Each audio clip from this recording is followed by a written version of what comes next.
Thank God they updated Java. You guys are on. Hey, what's up? It's the podcast. Hey, everybody. Someone had our TV on the wrong input. We had no idea. We're watching Brandon go like this. Okay. We were watching the studio camera feed instead of the stream feed. So what a great start to Monday's podcast. It starts with us watching a bunch of people going. Oh. So we were literally, they were watching us and we were watching them.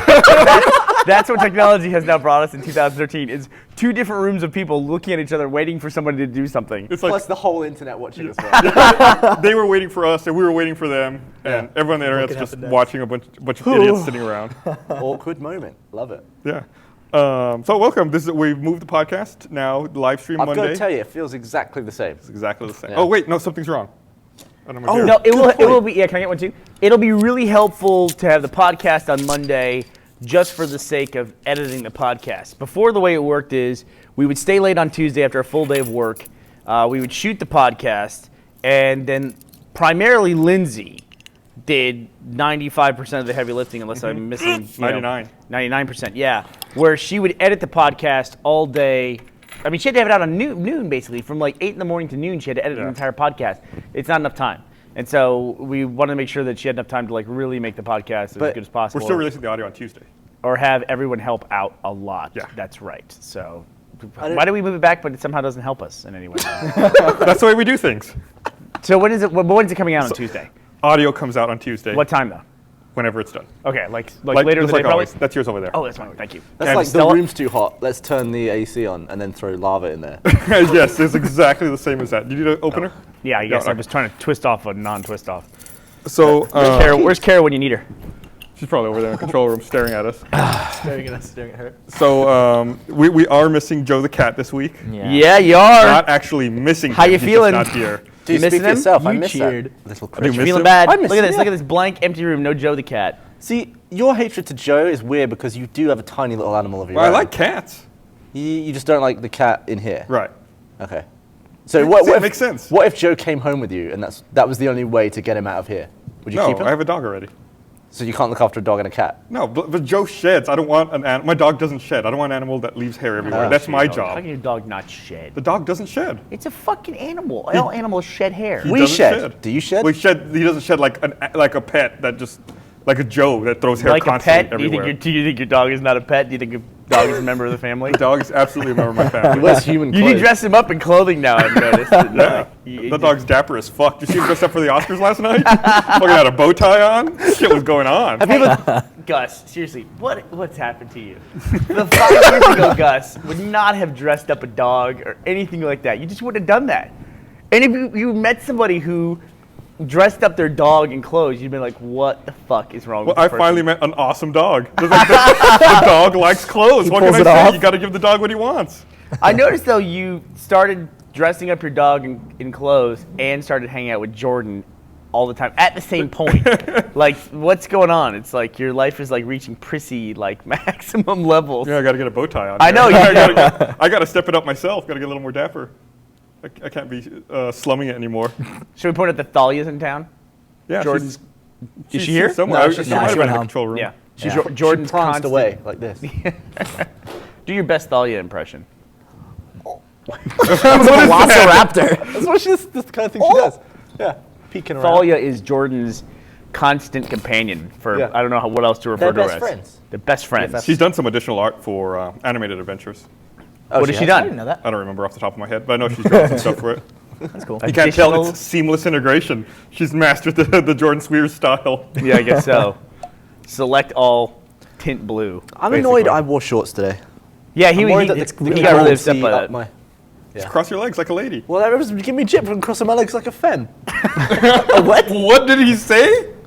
They're giving you jip for crossing your legs like a femme? Yeah. I mean, I That's summarized the most it. British thing I've They heard all didn't day. say it in that wording. Look at Gavin. Let's give him some jip. Don't get bullied by the internet, Yeah. Gavin. Can we take time to make a really quick announcement and ask actually for the audience's help? Audience, I know I'm so good about asking for your help and appreciating your feedback on a regular basis. That's a lie. I don't appreciate it.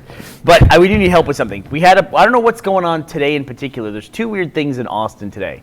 The first is that for whatever reason, we have gale force winds all over town, like knocking out power and somehow causing traffic. I'm not sure how that happens.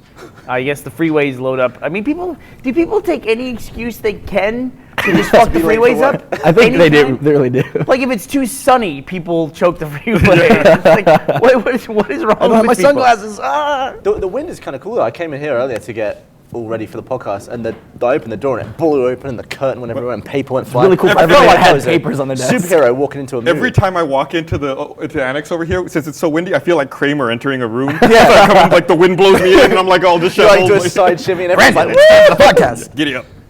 But the other thing that happened today in particular, it's Monday when we're recording this, is that for whatever reason we had 5 different groups come by for tours at the office today. The wind blew them all over. And I think somebody came from as far away as Maine today. Wow. And we do have a sign on the door that says, and I should explain why this is, we have a lot of different productions that are in production right now. Ruby is one that you probably know about.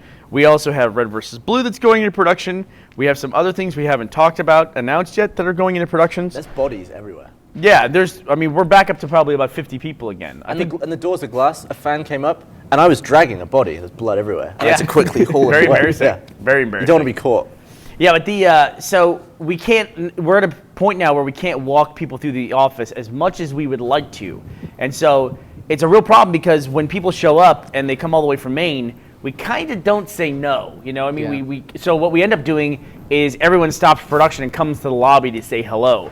But we did that 4 different times today, and it ate up probably about an hour of our day just greeting people and saying hello. So I want to let you know that when you come to the office, if you come to the office and just stop by for a tour, probably until about June, probably all the way through RTX, we're not going to be able to accommodate people just dropping by for tours, okay? And the thing that I kind of wanted to ask the audience to help us with is to get that information out in whatever formats where people talk about Rooster Teeth. Like we can't keep up with them all, like Tumblrs and Reddits. There's a lot of them. Yeah, there's a lot of them. So it's and it's really tough too because it's lately it's been frustrating of trying to figure out how to get information out to people. When I made the joke about the Streamies last week about how we didn't win the Audience Choice Award, and I said, "Good job, audience. You're obviously a terrible audience. SourceFed is better." I made that joke. A bunch of people tweeted to me, "I didn't know about it. How come you guys didn't mention it until AWU, the day the voting closed?" It's I felt like we talked about that nonstop. Yeah. That was everywhere. I felt like an asshole telling people to go vote for this thing. You know what I mean? And when I follow people and I'm the recipient of information like that from other places, I'm like, okay, shut up already. I know. Stop talking about this. Yeah. So we don't want to inundate people, but apparently that's what you have to do. So I'll tell you what, if you're actually and on the podcast, we're kind of guilty of it because we use Twitter for the podcast and we use the website for announcements and stuff like that. But I'm on Twitter right now. If you're on Twitter, tell us, and this will be biased obviously towards Twitter, but tell us the ways in which you interface with Rooster Teeth. Where do you get Rooster Teeth information? What's the best way for us to announce stuff like this? All right, that's it. End of announcement. Thank you. Your time is appreciated. Thank you. Thank you. Very good. That was a golf clap moment. That's it. We should fucking wrap up. It's been 10 minutes. So I was at Best Buy this past weekend. God damn it. First thing I read on Twitter is, so you're saying after June, can I get a tour? Sure, why not?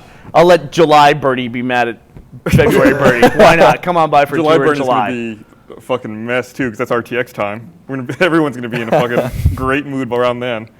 So I was in Best Buy this past weekend, and I didn't know that the Game of Thrones DVDs, Season 2 DVDs, came out last week. Yeah, I bought it, $30. Yeah, it was a great deal. But I On feel Blu-ray like, as well. Yeah, I feel like I see so many banner ads and website ads. This is one that would have been relevant to me. I did not know until I walked into the store. I was like, oh, hey, this is for sale.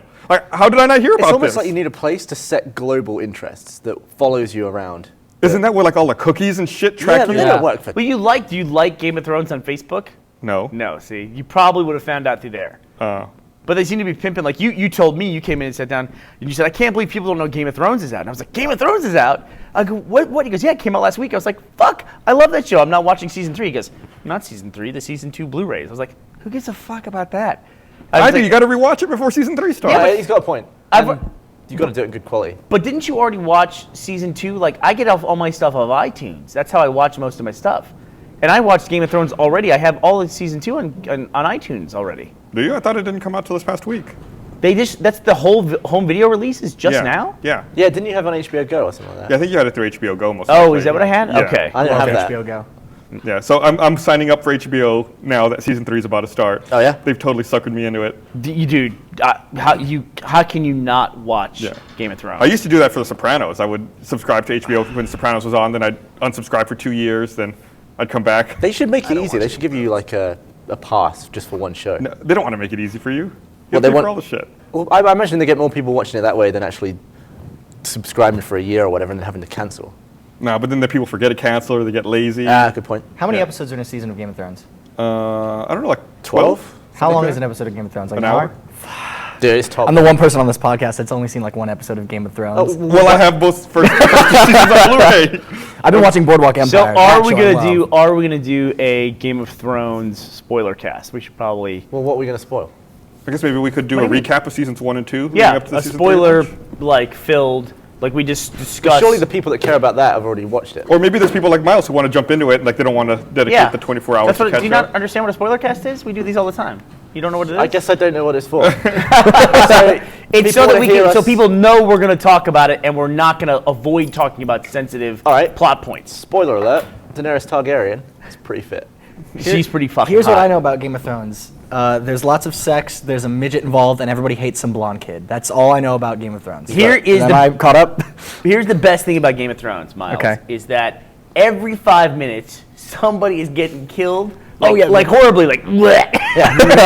or somebody's naked. Yeah, if someone hasn't died in 5 minutes, like, someone hasn't tit. Oh, there we go. We're good. We're good. So March 31st is when it premieres, so maybe we'll talk about it. Maybe we can do one on the 25th.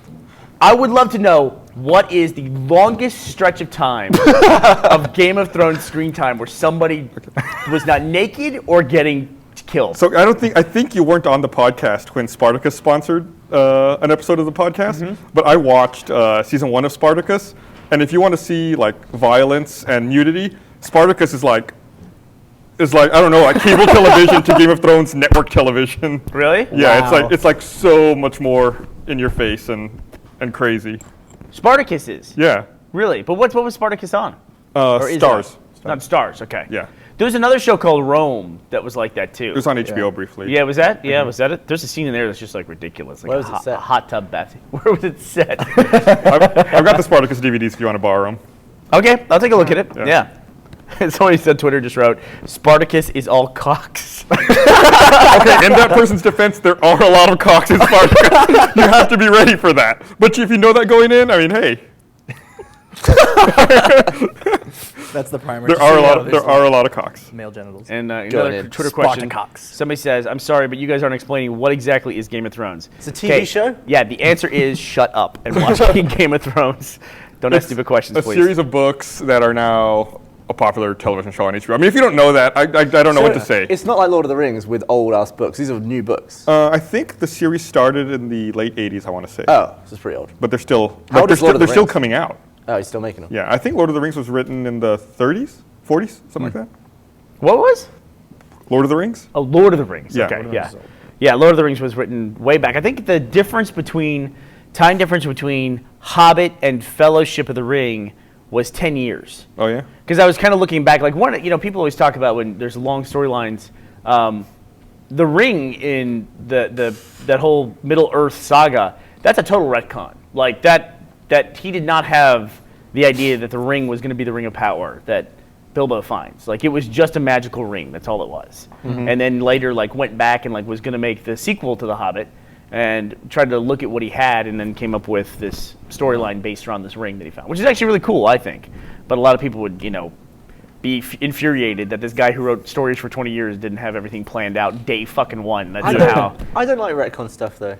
I think you should stick to what you like. You should work around what you made up. But he I did. mean, he did, yeah. He didn't, like, change any of the Well, what were you saying then? properties. Well, the ring didn't become like a necklace. You know what I mean? I mean, it was not like. I mean, it depends on what you mean by that. It depends on how you use the word retcon. Like, I wasn't using it in a way that's negative or pejorative. I was saying he used what he had and built more around okay. it. So he didn't The change the- original intent was not that the ring was that. Like, he didn't have all that storyline built out. Oh, okay. But then when he went to go write a further story, he goes, didn't- "Oh, I got this ring." So he just fleshed it out, but he didn't Right. change. Fleshed it he out. didn't change the past. There you go. I think actually maybe there's some stuff that they did change. Like there's further editions of The Hobbit, where they went back and changed stuff. Oh. I might be talking out of my ass. Fucking George Lucas there. All right, they're saying we're getting too nerdy. No, come on. You knew what you were getting into. Do not complain about this getting too nerdy. Should we go more mainstream and talk about the Oscars? Man, we went on a live action shoot last week. Oh, apparently George R.R. Martin is going to be at Aggie Con, March 22nd and 24th in College Station. How sad for him. I know. So if you want to meet somebody great in a really terrible place, you should go to Aggie Con. We went to AggieCon once. That was a long time ago. By the way, we're making a joke here. Aggie Con is Texas A&M's convention. Everyone here lives in Austin, home of University of Texas, so that's our rival school. So wherever you're from, your school's awesome, and that other shitty school that you hate, that's what Aggies are to us. So we had that live action shoot last week, and I ended up standing outside pretty much all day. And I don't think I've spent an entire day standing outside for like 20 years. It's like I got home and I was like fucking sunburned like crazy. Wow. You have a sweet farmer's tan. Yeah, you can kind of see it there. Oh my God, that's awesome. white. I got a pretty serious farmer's tan from our day of shooting out there. So then I think who was it? Someone, I think it was my wife, was like, "Are you sick? Your nose is all red." I was like, "No, I just sunburned." Just went outside. I went outside today. Kathleen did that to me the other day. I went kayaking recently, and she came in on Monday or something, and she was like, "What's wrong with your nose? Did you hurt yourself?" Well, my freckles just came out because I was outside for a brief period of time. Yeah, my skin was exposed to the sun and air. I'm lucky that I've never been sunburned. I laid outside this weekend and fell asleep in the sun for 5 hours. You've never been sunburned? Okay, honestly, if you fall asleep in the sun for 5 hours, is that really just passing out? That's exactly what I did. It was Okay, great. you didn't fall asleep. You passed out. Well, what's the difference? You're like lose consciousnness versus I'm going to go to sleep. I lose consciousness every night. That's what sleep is. It's like the loss of consciousness was forced upon you. It wasn't a voluntary choice. Yeah. Well, I was ready to accept it. Okay. What were you doing before you fell asleep? Just lying in the sun. It was nice. Okay. No, what did you do to get you so fucked up you passed out for 5 hours in the sun? You're skirting around the important part of this story. No, I was just. Gavin's like a human cat. I can see that. No, Like, it's exactly it. I was actually lying down next to the cat. You mean the cat was probably not there? The cat was like, this guy. So were you outside or inside? I was outside on the deck. Okay. I was just lying on the wood. Because UV rays don't penetrate glass, so you can't get a tan through glass. That can't be true. Yeah, No, you wait. have to get a special kind of glass. When you hear about like in a house there's a solarium, you need a special kind of glass that allows UV rays to pass through so you can get a tan through it. So is that My friend got sunburned on a plane once. I want to say that's probably fucking radiation. so is that natural? Is it I'm all glass? gonna try to listen. The fucking amateur physicists that listen to this podcast are gonna rake me over the losing coals their for shit. that. So I'm gonna look up what that's based on. There's one account in particular that always pisses me off. I don't see him tweeting tonight. He's always like, "Oh, you guys are so stupid." You know what? And he corrects me, and like all of his corrections are wrong. That's the worst fucking part. We should just start publishing everyone's corrections for us that are all so fucking stupid. Remember I brought you into my office and had you read one that somebody sent me? Oh, I yeah. couldn't remember what it was that was just so phenomenally stupid. I'll have to go back and look. You know, Twitter only goes back 7 days now. Oh, really? Yeah, You can download your archive. I don't I know if you don't saw know. that. No, I didn't. If you go into your settings, there's like if you scroll all the way to the bottom, there's like a request archive of Twitter, and it'll give you every tweet you've ever made. I don't want to see that. I don't know how to see the stuff between my checks. Like if The stuff between. I check Twitter and then go to sleep, and then I wake up, I can only see like 10 replies, and then it goes to the 12 hours ago. I And I have think to if see you the stuff in can between. click on the gap, and it'll fill it in. Like you Get- tap on the gap. Get Tweetbot. Get it. I don't know. Also, Okay. follow less people. No, I'm just talking about mentions. I don't read my. He's talking about Oh. his like ats. Oh, Mr. Popular. Ooh. You and Barbara, fucking royalty over here. Barbara's at home watching the podcast going, "Look at you." Just drop it. Just drop it. I had an awkward moment.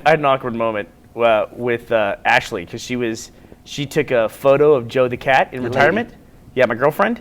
So she was in Austin this weekend and she took a photo of Joe the cat at the house and for retirement. She posted it on her Instagram, which I don't have the Instagram thing, but so she goes, it'll be funny. She said it'd be funny if you posted or you made a Twitter account for Joe, and then I could like add him. And I said, there's an account for Joe. And she goes, there is? And I said, yeah. And she looked it up and I go, don't worry about it. And she goes, no. And so I said, well, it's RT_Joe the cat. And so she said, okay. And she tweeted it. And it was literally like, we're watching the Oscars and I'm like, don't look. And sure enough, she looks, she goes, your cat has 15,000 Twitter followers. And I was like, Yeah, that goes to show like the value of that. Like 15,000 Twitter followers for a fucking stupid cat. It's an account we don't even run. I know, right? That's almost as much like the official White Castle Twitter account tweeted at Miles today.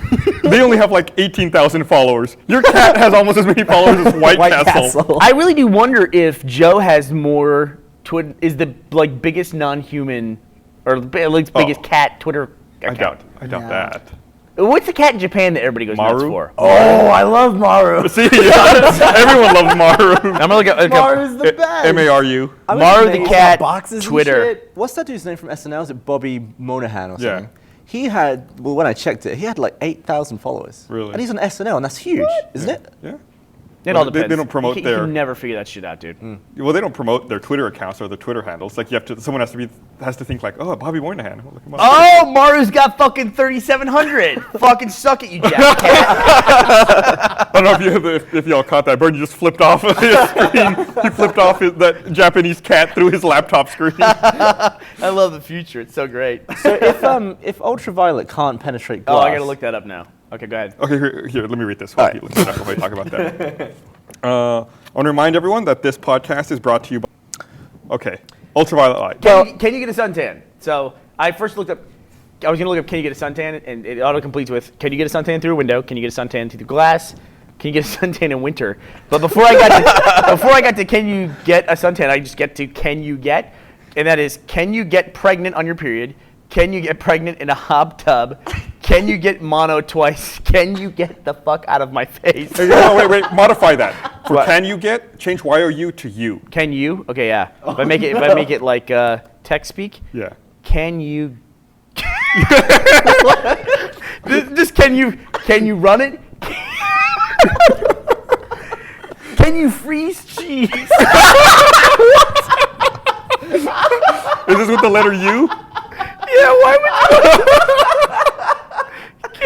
can you freeze cheese is more popular than can you print from an iPad? I just stop. Okay, so can you get pregnant when you're on your period? You're spelled you are. And then the one right behind that is can you get the flu twice? Oh my god. Okay, so can you get a suntan through glass? We'll go back to that now. God, that's one of the most fun things to do on the internet. Is like see it autocomplete. And it's just like this is what people are thinking. This is people's train of thought. This is what Google thinks about us. Just like a human is typing, this is what they want. Yeah, I know. That's what it's exposed to, right? Suntanning myth exposed. Okay, let's look at this here. Oh god, this guy's page. This page that I'm on is the weatherprediction.com. And it's like shout out, dude. It's like this is like an old school internet site. It's like a yellow background. It's like you can tell it's one dude made it, you know. Yeah, So wow. okay, meteorologist. Have you wondered if you can get a sunburn or tan through a window? A window acts like a sunscreen. It does not block all the UV radiation, but it does block the most dangerous wavelengths of UV. Glass absorbs short wavelength ultraviolet light, but it does pass 350 to 400 nanometer ultraviolets. Okay, that tells me nothing. While this longer wavelength ultraviolet is less harmful than the shorter wavelength, you can still tan or burn if you get enough exposure. So it limits a lot of it, but you can get it. You will burn more quickly when driving with the windows down exposed to the sun as compared to driving through the windows as some of the UV light is blocked. All right. I was always amazed that infrared, your eye can't see, but a camera can see it. Right, with specific Like sensors. It's weird. Well, like if you were to get the TV remote now and like do this, you would see it blinking in the light. But then you can Yeah. see it on there. Like you can see it through the camera. Yeah, well, that's like that's saying you converted. can- That's only displaying. Well, that's like saying you can see in the dark with night vision goggles. Right. No shit. Like you're in the same room, but the thing that you have a device that lets you see in a different way. What? Yeah, that makes sense. Yeah. Yeah, but why are you saying that? Why did you say it? What He's did you answering say? what you I was- said. Gavin, for one time, I'm agreeing with you. Oh, you are? Why do you think it's interesting that a camera can see it, but you can't? I was wondering what is on your eye that makes you not be able to see that. Oh, it's just what's lacking. What's on your eye that makes you not able to see that? Well, it must be like an infrared filter on your eyeball. You just can't see that wavelength. It's like it's not a filter. It's just you don't have the capacity. When you go to the airport, are you upset that you can't detect metal? I mean, it's the same thing. It's a fucking machine. That's what it does.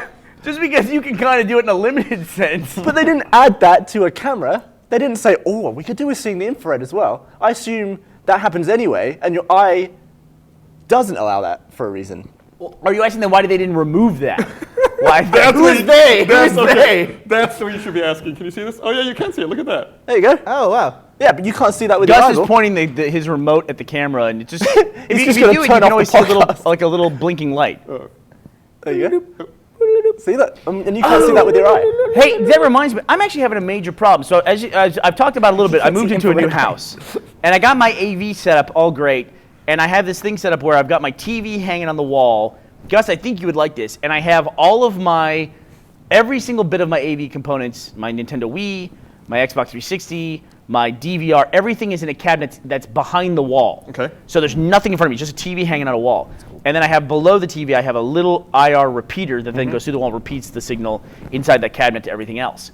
Here's the weird problem I've run into. Time Warner came and set up my DVR, okay? And I have a universal remote. I have never run into this problem ever before. So if I say watch Always Sunny in Philadelphia, which I was doing the other day, and I hit play from the list, and I'm playing Always Sunny in Philadelphia, and it's too quiet, I then go to turn it up. It turns up the TV. It's a Sony TV. It turns up the volume, but while I'm holding down, up on the volume, then it also starts filling in zeros. Like I'm hitting 0 on the remote for the DVR. The code for up on the volume on the TV is the same as 0 on the DVR. So then it changes channels, and I get away from what I'm playing I on the would DVR. look to see if there's an alternate code that works for your TV. Yeah, You think Like so? sometimes there's multiple codes for the same manufacturer. There might be another one that works without having that crossover problem. And I think that's why they do multiple codes, right. isn't it? And you might also try a different one for your DVR as well. I even busted out the original remotes, and the original remotes do it. You might be fucked. I might be fucked, right? I mean, I had thought it's one of the things. I thought somebody smarter than me had worked all that shit out. That like those codes couldn't possibly cross over. I would try. Maybe there's another code you can use for your TV, but you might be fucked. I may be sucks. fucked. Just such a disposable culture we live into. It's like, okay, new TV. I used You know to what I have mean? a It's like, I used to have a big digital clock which had a remote to set the alarm, and my Xbox volume up would turn on my alarm. really? It would set it, so I would always wake up at 6 a.m. on Sunday because I turned the volume up on That's so on stupid. TV. Yeah, and then I smashed it with a sledgehammer. There you go. Did you film in slow motion? Yeah. There you go. I'm trying to look at what brand of what is the glass they use in solariums, which let through it. Neutral glass. I want to say it's ruby glass, but I think that's what Cyclops' visor is Ruby, made out I of. think so. Yeah. What's So a solarium?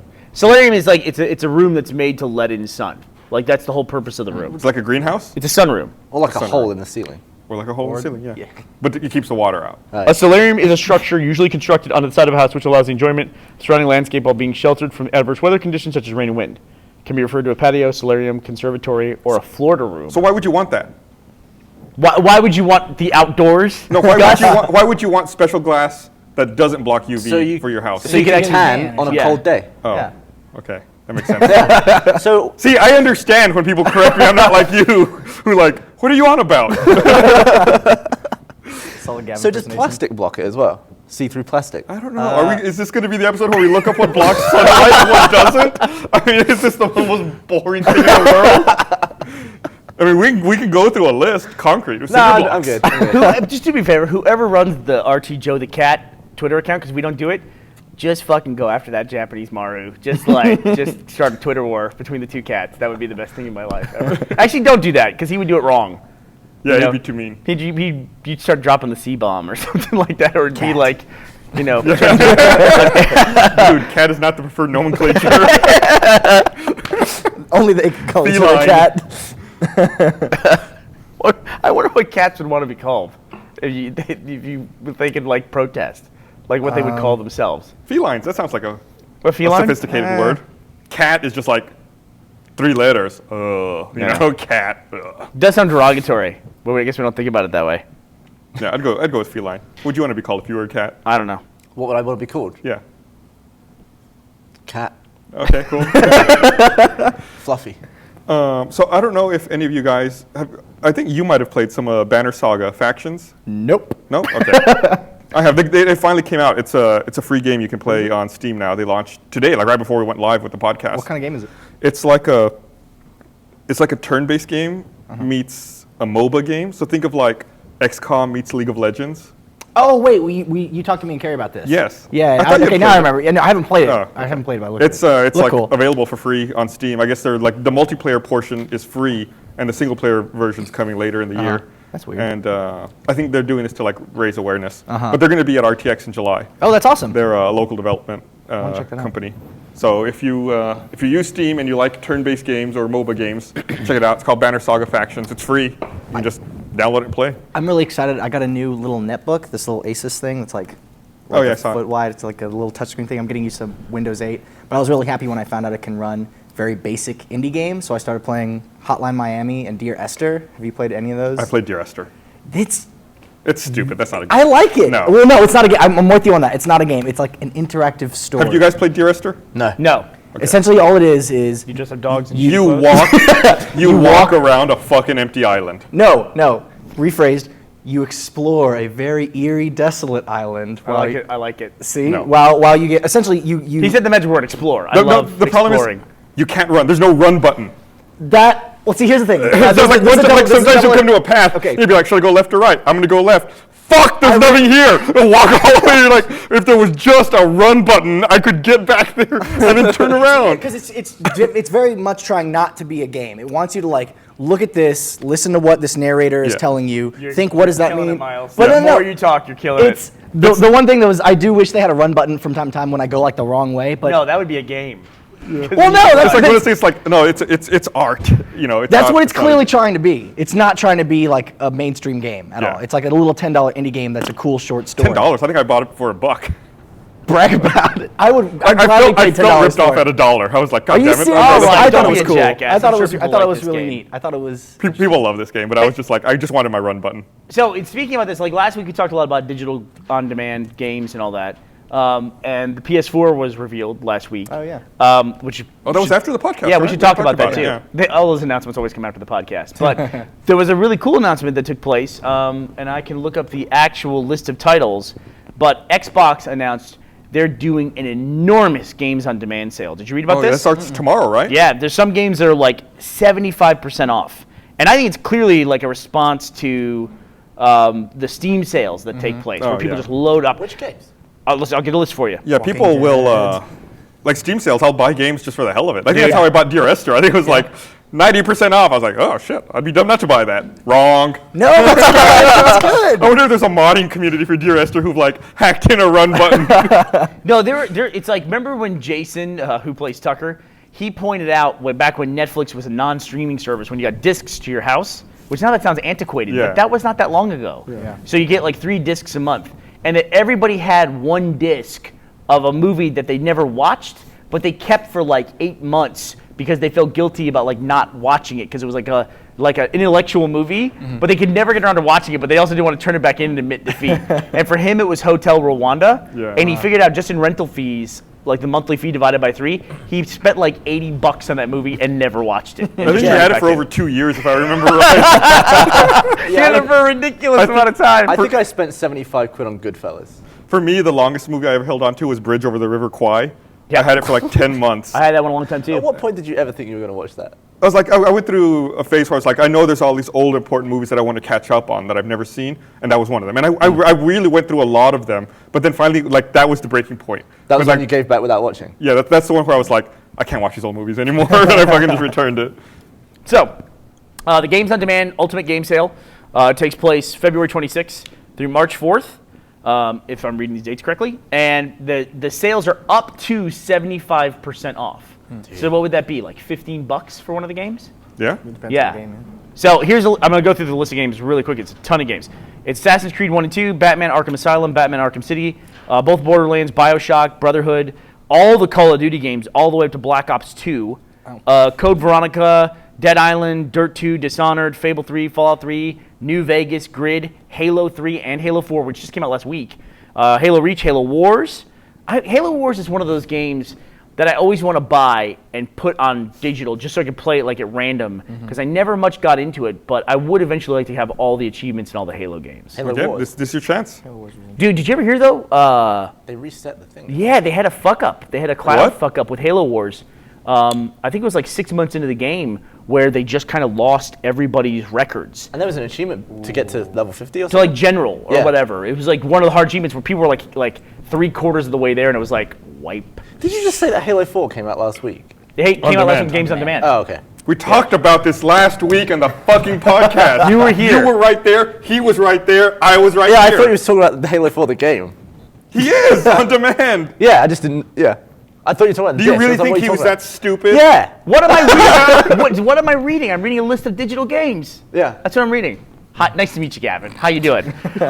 Resident Evil's 4 through 6, Red Dead Redemption, great game. So good. There's a mod for Dear Esther that enables sprint. Someone just said. Sorry, go Now ahead. you can enjoy the game. No, I'll go back and play it. And Gus, you'll be happy about this. Sid Meier's Civilization Revolution. I already own that though. I know. Did you own it on digital? Yeah. Okay. I had the physical copy, and one day I wanted to play it. I couldn't find it, so I bought it again on demand. I'm down to my last like 4 achievements in that. Yeah. Is it worldwide sale? That's a Or good just question. I US? don't know if it's worldwide. There's nothing worse than being in England and everything's just happening in the well, US. luckily you're here. It does stink. I'm lucky. sorry. I'm Fucking sorry about that. America. What about my Gotta peeps? get you some American flags. Oh, look. Graw, which we talked about today. Graw and Graw 2 are both available digital. Dude. Are those games still? Is that new? Are those new versions of the ones we used to play? Those are no, do you those mean? are the old ones. I just we showed used a to video. play Graw I and just Graw today 2. showed a video to Gavin of him and me and Dan playing Dan Graw from 2. the Slimmer guys. Dan from the Slummo guys. Dan the Man. You know what year we were playing that? The year on the video was? 06. Oh, it was 07. Wow, you went back even further. 07 we were I playing. can't that game. imagine us, like you, me, Dan, you probably as well, all playing Graw. Yeah. Set 6 years ago. It's I remember. crazy. I rember. I played. Yeah. I played some It of was those really good games as well. for It Graw had with the you. best mechanic that I have never seen in a game, which is you just drop out of the game on the audio and there's a separate lobby for death. For dead people. Yeah. That's funny. the best. I love that feature. And your example is always, oh shoot, look out for the. And then the guy goes dead, and you're like, Like, guys, "Hey?" guys. And They then, did that in Gears of War, I think, too, right? and then the people in the death lobby Yeah. are just like, tank shit. Yeah, they did that. They did that in Gears of War. That was the best. I love that feature. I always love that because you were always calling out to people like, Gus, are you there? You had to like constantly ping people like, shut up, I'm still here. It's like, Gus, you there? Gus? Gus? Gus? And on Gus's channel. God damn it! Yeah. That was awesome. I think Gus is Oh, dead. look, we should go back. We should go back and play. it. I will totally play it again. I will totally play it yeah, again. let's- Really like the old absolutely. crew. We watched the video and the game held up. I thought it looked good. Yeah. It looked like fun. I wanted to play it. That was the first game I got for I'll 360. I'll post that in my journal. I'll repost that video. That was back when I don't think either YouTube wasn't there or it was too crap, but you posted like a Flash embedded. An FLV, yeah. Yeah. Yeah. That's the wasn't way I e- did the wasn't even first. on YouTube. I did the first achievement guide, which was the showing how we did when Jeff and I did the race to complete Mile High Club? Modern Warfare, yeah. And I showed how I did Mile High Club to beat him. God. That You was- hosted the FLV? yeah, we hosted it at Rooster Yeah. Teeth. He embedded it in his journal. Wow. Yeah. Like in the first comment. Jesus. And the reason I don't I- even know what server we would have done that on back then. That's crazy. Whenever we were hosting the Red vs. Blue videos on. Wow. I think I Jesus. did it on the thing with Mike's thing that we were Yeah. using back then. Wow. But you know what I was looking for, Gus, which you'll appreciate? I was looking for one of the very first journals I ever made on redversusblue.com, which then became roosterteeth.com, which was I was playing Counter-Strike a lot, and I made custom sprays. Do you remember I that? love those. I think I still have those sprays. Do you really? Yeah, I think so. I can't. Well, I'd love to get them from you because I can't find them. I found the journal where I talk about them, but all the links are broken. Yeah. For them, and they were custom sprays I did, which were like talk bubbles and thought bubbles, so you could spray them over dead bodies. Yeah. Like the dead bodies were thinking stuff. It was like, I suck at Counter-Strike. I wish I was better at this game, like stuff like that. And then like Red vs. Blue quotes, and then we did some like promotional stuff because we were promoting. We were trying to get people to watch Red vs. Blue. And we were going into like Counter-Strike. It was like Red vs. Blue Season 2 or something. We're like, we're playing Counter-Strike anyway. Fuck it. Let's just make some sprays. Gavin, on sale next week. Orange box. Get it and get all the achievements in it. I have, I think, 93 of 99 achievements. Yeah. I couldn't do the portal ones, Do it. the ones that you got. do it. I don't know how you did it. Complete this level with like 3 steps. If It's only so- you worked for a website that had walkthroughs telling you how to do it. If only Dude, this that's website one of the existed, few games where and I'm if only this looking- website was run literally 15 feet in that I direction know. over there. It's one of the few games where I watched the video of someone doing it, and then I just look at it. I think I'm not good enough. I'm not good enough at gaming to do that. The He's like, steps one are annoying. he's like going like through two portals. Yeah. But he's not touching the ground. So he's like whoop whoop, whoop and he's like, and then he's coming out the wall. It's like God, I can't do that. I'm incapable. My brain doesn't even know what he's doing. But after Portal 2, Portal 1 seems probably a lot more basic now. I would think. I mean, because I it's haven't like been back. I there's less haven't more. been back to play Portal once Portal 2 came out. I mean, you just have the gun and that's it. You know what I mean? You don't have all the fucking paint and I didn't loop like the and all paint that much. What? I didn't like the paint. I loved it. I loved it. It was such. You could haul ass on that orange paint. It was such a cool way to introduce like a new mechanic to a game where you're like, you already have portals. What else can you possibly do? That was the paint. I'm a simple man. How do you do that every week? How does he foam a beer up 20 minutes after opening? How old are you? Have you not been drinking beer for fucking years now? I just don't know how he does it. So, was it last week? Did I talk about it on the podcast, or was I talking about some other point when I was on that jury at Slam Dance and I saw Narbacular drop? It was on the podcast. It was on the podcast, right? So You're an asshole. I posted.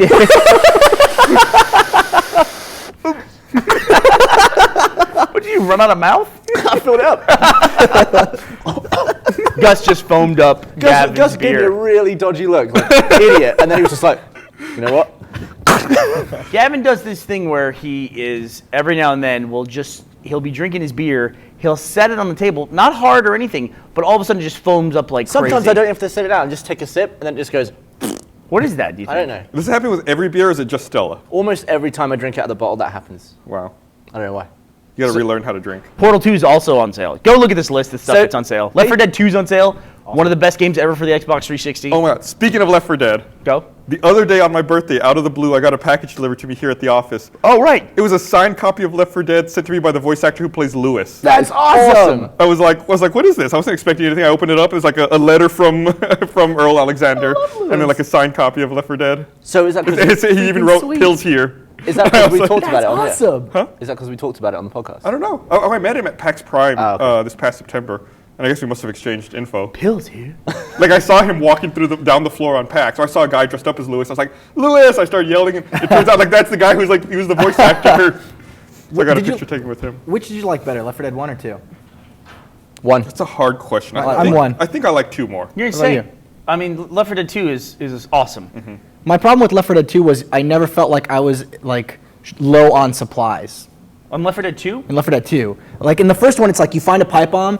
I'm gonna hold on to this for 3 chapters just in case we get swarmed by a horde or something. In Left 4 Dead 2, it's I found a pipe bomb. I found a bile jar. I found a Molotov. Well, I found threw- myself- They had such a wide variety of weapons. It's like they threw them all at Well, in you. Left 4 Dead 2, I found myself using a restricted amount of utilities. Like I wouldn't use some of the new things as often, like adrenaline shots and. What was did the- you use the melee weapons? And remember, there was no melee weapons in the Yeah, first. melee weapons. Melee weapons were shit out cool. of. Yeah. I use them Yeah. constantly. There was none in Left 4 Dead. Don't Was forget that that. defib? What? There was Nope. no, Not- yeah, no, not in Left 4 Dead. There was no defibrillators. explosive ammo either. Or I that was other more stuff? scared Or in Left 4 incendiary? Dead 1. I felt Yeah. more terrified. And The the more witch levels was at night. really scary in Left 4 Dead 1. Yeah, I some feel of the like environments were cool. But The Left 4 Dead Wandering 2, Witch? they had The Wandering Witch was The Wandering cool. Witch is The in first Left time I 4 Dead saw 2. that, I was like, oh, Left 4 no. Dead 2 has the worst fucking enemy in any video game ever. Jockey? It has the fucking jockey. And hate I the jockey. hate that goddamn jockey, dude. I can never hit him back. I don't know what the story is with that jockey. He's impossible to hit. It's just. But what is he doing to the player? I'm sure if I had a tiny little small thing on me, I wouldn't go in the direction that he's leaning. He's Well, it's probably just yanking your hair or leaning whatever. back- Yeah. yeah. He's pulling you. He's he pulling? fighting. He's not anchored very to the top- ground. He makes You you really can pull him. top heavy. So if I sat on your shoulders and pulled your head to one direction, would you go in that direction? Yes. No, you wouldn't. I'd You're a stumble that heavy direction. individual. I would stumble that direction. Well, maybe for a couple of steps, and then you'd walk the other way. No, it's No, otherwise- reflex, it's balance. What I'm saying, what I will say is, why don't they just fall over and Right. then let their friends get them off? Because then you're incapped at Yeah. that point. So it's just like, Gavin, you got to suspend some disbelief at some point. I mean, I mean, if I've got a big tongue wrapped around my neck, I'm going that way. that totally makes sense. I watched that Left 4 Dead survival guide that we did, where it was like the drunk tank, Yeah. like kind of like the drunk tank let's play. There's for that lack of a moment where better term. Joel is crouched against the wall, and then the wall just goes. We're talking about the No bricks. mercy. Yeah, I think it is. Yeah. No, it it was was the lighthouse. Yeah. Yeah. The DLC for Left 4 Dead 1. And we triggered the Survival. horde, and then it's like you try to survive as long as you can, and we couldn't survive It's 5 hard. minutes. It's fucking it's hard for us because we suck. There's no curve in that though. It's just like nothing. Well, the nothing first I didn't like survival mode. I thought survival mode was way too hard. The first time we had no idea what was going on. Like, we trigger? Yeah, sure. Oh my god, what's going on? And you know that you have Molotovs, but you never want to use a Molotov. You know that as soon as you use your Molotov, everything's going downhill. The tanks like show up. I guess I'll throw this here. Then it's Everyone's like, the on building's fire. on fire. You have to you're run on through the fire. wall. Did you ever get in, like, Left 4 Dead was one of the few games I got into fights with my friends with over. Oh my God. Abandoning people. Internet, every now and then you surprise me and you're great. Someone just suggested an episode of Immersion where we get a midget and let him jump on Gavin's back. And Gavin. Only if you can make the noises like the jockey, like the. Should we see if we can hire Dinklage? So we You cannot afford Peter Dinklage. He's one of the few people that I met like at the Emmys and had a chance to talk to. Him and the guy who plays. What's he like? Cool dude? He was very cool. I told him because I tried to be like. He seems, for someone who's really small, he seems really intimidating. Wait, I wouldn't want to. I'd be scared of him. Peter Dinklage. You don't watch Game of Thrones. He was in an Ashley episode of 30 was Rock. like totally enamored with him too, The- like talking about instantaneously. But he plays the imp on Game of Thrones, and he was in a movie a long time ago called The Station Agent, and I said that to him. I said, Mr. Dinklage, it's really nice to meet you. I said it like this, Mr. Dinklage, nice to meet you. I said, I said I've actually been a fan of yours since The Station Agent. He goes, but you thought I was shit before then. He was like just like didn't give a fuck. He was just like he is basically on camera, and he was really cool. That's funny. And he said, "Thank you very much." Shook my hand, shook Ashley's hand, and Ashley goes, "I'm pregnant now," because she shook Peter Dinklage's hand. But he was really cool dude. That's funny. But what were we talking about? Go check out the. I'm gonna be buying. I'll probably buy every goddamn game on that list. You know how on the cover of Left 4 Dead, the first cover was the hand without a thumb Yeah. before, and the second one was that, Yeah. except in Europe it was that, because that's offensive. That's offensive. I think Left 4 Dead 3 should be this. The shocker. Yeah. Why? I'd be shocked if they made a third one. It's Funny. You know, there's a couple things about Left 4 Dead. I love the Left 4 Dead series. A couple things. I think I brought this up before, that there was a big scandal that the Charger was pretty much note for note discussed in the forum, where people saying when they announced Left 4 Dead 2, people said name some special infected. What would you like to see? And a dude like wrote the Charger, even down to one big arm, one little arm. And it's like it looks like Valve just said, "Oh, that's a great idea. We'll just use that." Or it was just the most amazing coincidence of all What's time. wrong with That'd that, be even awful if they if did? To me, there's nothing wrong with that. It could absolutely be a coincidence too. We've seen that happen. Yeah. Yeah. I mean, it's one of the things you have everyone, contributing and typing stuff. And but you can look up that post. I think the post has since been deleted. Like even the guy who made it didn't like the controversy around it and deleted it. But it's always, of course, been archived other places. You can never fully get rid of something. But one of my favorite. People are now saying the shocker should be a special infected, but there was one that I really liked that they in the commentary for Valve games they talk about the behind the scenes stuff, and there was an enemy called it's called the Screamer, and it sounded like the best thing ever. Was that the straitjacket? It was a guy in a straitjacket, and he would wander around, and when he saw you, he would scream and call the horde. Then he would fucking run and hide. And you had to find him until he stopped and kill him to get him to stop screaming. Oh, that's horrifying. And That'd so be it's like awesome. you'd see him, you're like, get him, and then he'd go running away, and you had to chase him through the horde to kill him. Unless you want to awesome. fight horde after horde. Horde after That horde. sounds It so sounds cool. really difficult. Yeah, that sounds like a really great enemy. So, and I think he was called. scary. I think he was called the. Screamer. Or Yeah. something like that. I thought another Screamer. one comes up for like the Shredder or something like that. I don't remember what he did. I just remember he had shrapnel You know on what his would back. be a cool special infected, especially when you're playing online with your friends? It'd be a special infected that jumps into your mouth. At that point, it cuts your mic, and you're now being controlled by that special infected, and you start shooting your friends. Did you just come up with that right now? Yeah. Well done. So, that's not bad. That's not terrible. multiplayer, you could take over a human. Yeah. But to your friends. That'd be cool. To your friends, you would go silent and just start shooting. You'd be. Or you could just not start shooting immediately. And like, and screw be with like people. double agent and wait a that'd while. be to, cool like, in the versus perfect mode. moment. And but everyone's you need wondering, like, some indication of it too, or I guess the No, fact that you can't just talk. his behavior. What if Just you could only use you your go- pistol too, for whatever reason? Okay. Like it's Just- just I think it'd something be to funny- make it a little more. Yeah, give him just- a little I mean, more. you like could a mow- fun- on funny- expert, you can mow somebody down in a Or like second. a funny Yeah. walk, like your animation's not quite Yeah, right. or you just have like a limp or something. Oh, you Yeah, always that'd be limp good. anyway. No, That'd be yeah. really good. Maybe you just be like, Oh, you know, it'd be great if we put a filter on your voice. You're like, "Hey guys." and all your friends are like, But that'd be cool though to try and. I don't feel so good. It'd be cool to play along for as long as possible until it's a crucial moment, like you're waiting for the elevator or something, And and then you just let As that player, though, you'd be furious and miserable and hate the Oh, you know what Yeah. they could do? You know what they could do? And yeah, as the player, you'll just have to watch someone steal your screen. It's like death trap. And you're like, I'm so sorry. Busting your phone out, like texting you, like, it's not me. It's not me. Open fire. Or it'd be great if like if it gave control of the voice to the infected person, it'd be like, it'd be like, let's go over here. It'd be exactly like when Church possesses Sarge. Yeah, it'd be like, you're like, oh shit, who am I playing? I'm playing as Gus. Hey. What's up? Or what if this? What if what it did was it like classic horror movie style? It cut the guy's mic, and then you made a duplicate of the guy. Like there's two Lewises, and they're like, which one do we see? And they line the two Lewises up against the wall, and they know one of them is All one of a of them's sudden, evil. you just stop fighting the horde. You go into a building. You just put 2 chairs down and have them both sit down. Right. Let's figure this out. Where did we meet? Swap crowds for now. 2 chapters ago, in Carnival.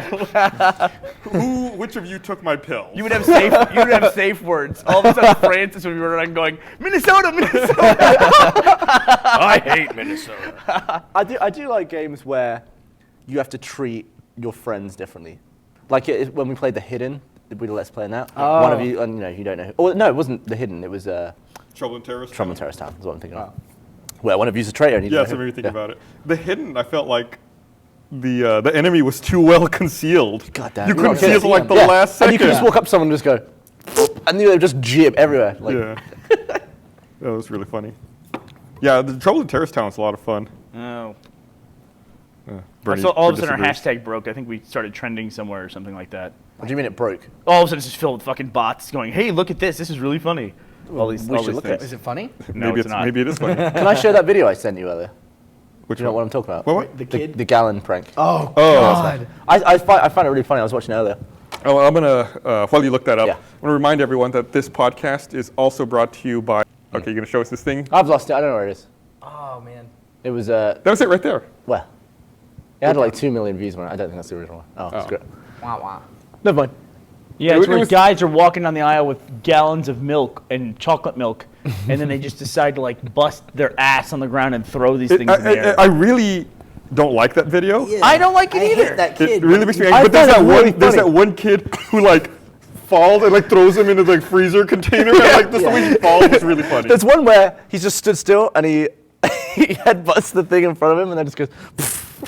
I really don't like that. I really don't like that video. It's like the same thing where people like get the ice cream cone, then they grab it by like the ice cream and let it fall. It's like, I've never what's the seen that one. point? Or they like get it and they like throw it back into the I restaurant. just love people who have guts to do that kind of thing in public. Yeah. I would never have the assholes. confidence Fuck to do somebody that. else's You got to day. really Yeah. I commit. can't find it. I love the one where the guy goes to the drive-thru and he's got no shirt on, We can't find it, Brandon. and they give him he asks for 2 ice cream cones, and he gets the 2 ice cream cones, and he doesn't have a shirt on. He just goes like this. He just goes like that, and then the woman at the drive-thru goes, "Oh my god." She's horrified. Oh, there was another great prank that somebody did too, where they set up a car where it didn't have a driver, Oh yeah, that was a good one. and it like just drives up to the drive-thru, and they go to Oh, open the right. window, and it's like it fucks with people so bad. It's unbelievable. Have you seen the one where the guy goes to the drive-thru and he like gets his drink or whatever, and then it like he puts it in the cup holder and it like starts levitating, and the drive-thru person's like, "What's that?" He's like, "Oh, I don't know." He acts like he's all scared. Shit. He must have like a string or something. Yeah. And the drive-thru people are like, they call like the other place like, "Look at this! This is so weird." Like, who believes that? Who's like that gullible that falls for it? I'd probably fall for it. I don't get it. It just made me really sad for like all those employees. Like, oh, they all believed it. Did anybody else watch the Oscars last night? You saw bet I part of did. it. I watched a lot of it on fast forward, to be honest with you. I didn't but- realize Jennifer Lawrence is 22. Yeah, what about it? It's really young. I thought she was like 28 or something. Sheer fall. Yeah, Was she that did how fall. that felt? That was, oh. That- She's adorable. Yeah. Do you think that was the best and worst moment of her life combined? Of her life? Yeah. Oh, I don't think she gave a shit about falling. Hey, there's a photo of her now in the press room flipping off somebody What is that? Does anybody know? I haven't seen that. She was Oh, getting you haven't asked a seen lot. that? Look up on the. I know she was getting harassed by Jack Nicholson a bit. Oh, I think That's she awesome. liked that. Yeah, she was starstruck. Yeah. What do you want me to search? Just look Jennifer up Lawrence Jennifer flip off. Lawrence flip off. How do you say Go that? ahead and look for Jennifer Lawrence naked too while you're at it. How do you say now. what? Just You say flick off, flip off, Flip off. Flip off. I thought it was flick off when I was a kid. It's Give flip- somebody the finger, whatever. off. Just go to images. You'll pull it up right away. Images. Doop-a-doop. Images. There she is right there. Boom. Nice. Maybe someone was asking her a dumb That's question. not even the full size one. Jennifer Lawrence flips off the press room and more gossip from the Oscars.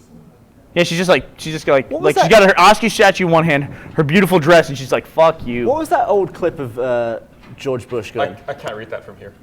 Oh, that's like some random thing, like before he was even governor of Texas, I think. Oh, really? He wasn't president. No. What was it? Yeah. George Bush going.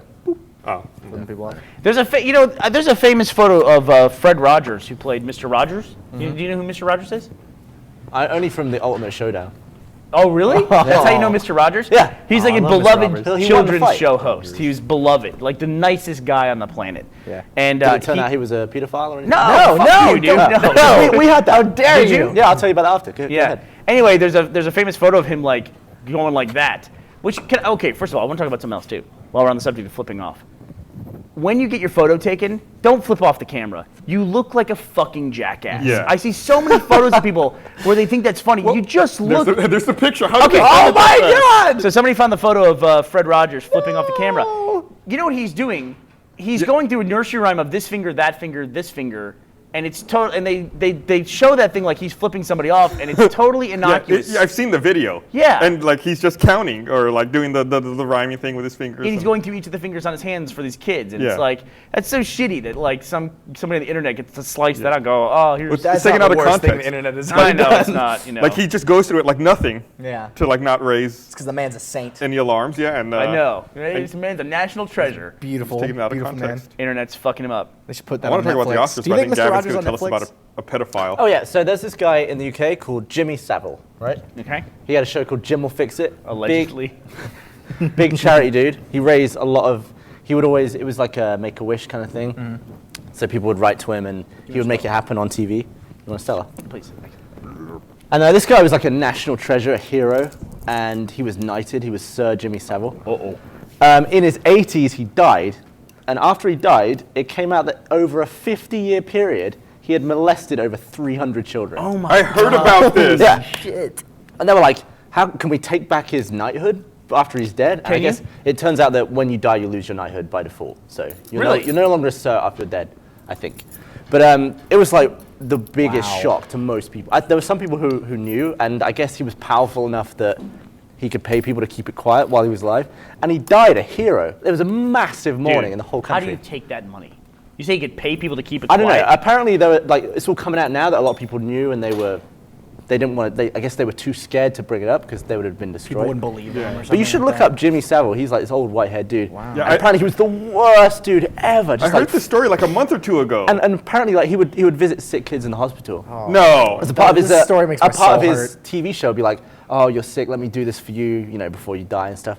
But there's all these stories about how people were nurses at the time. And when they heard Jimmy Savile was coming to the hospital, the nurses would be like, "Kids, pretend you're asleep. Whatever you do, pretend you're asleep. Oh, Don't talk God, to him. what the Don't what? look at him in the eye," because he would try and wait for him and the kid to be alone and just fiddle him. Oh. And he was knighted. Oh, God. man. It's terrible. But Mr. Rogers was okay, right? Yeah, Yes! Mr. Rogers is okay. Oh Do my not associate Christ. your filth with our national treasure over here on the side of the ocean. So Apparently, Mr. Rogers was a sniper. People keep telling us on. Someone said they removed Jimmy Savile's gravestone. What?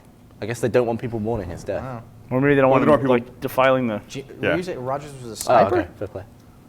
I know Bob Ross was in the military. He was like a drill sergeant. All I or gotta say is something. once RT podcast on Twitter starts trending, then all of a sudden there's a bunch of avatars with girls in bikinis telling us to go to these links. Go. sure, I'm not seeing them over here. I'm seeing them right here. Oh, yeah, Bob Ross, the Happy Trees guy. He Yeah. was like a drill sergeant or something. But he's so. yeah, I know. He got tired of shouting at people all the time. He needed balance in his life. He You was like talked so. about- you talked about this in your journal. You have that when someone's speaking Oh, very softly. ASMR? Yeah. Oh man, yeah. We I can talk about totally this had later. that all my life, and I didn't serious? know it was a thing. Yeah, I it's a didn't thing. even know how to explain it to someone. It's weird, What? right? It's like when There's someone's this thing called- talking really softly, and it makes you feel kind of It's like whenever somebody talks really quiet. It could be something. Some people they hear from like You're not clicking and explaining typing this. and stuff. It's essentially it's a sensation where there's a certain sound. Most of It's the time it's ASRM, I believe. no, it's ASMR. ASMR? Okay. Yes. what does it stand for? Will someone tell me what we're talking about? Here's what it is.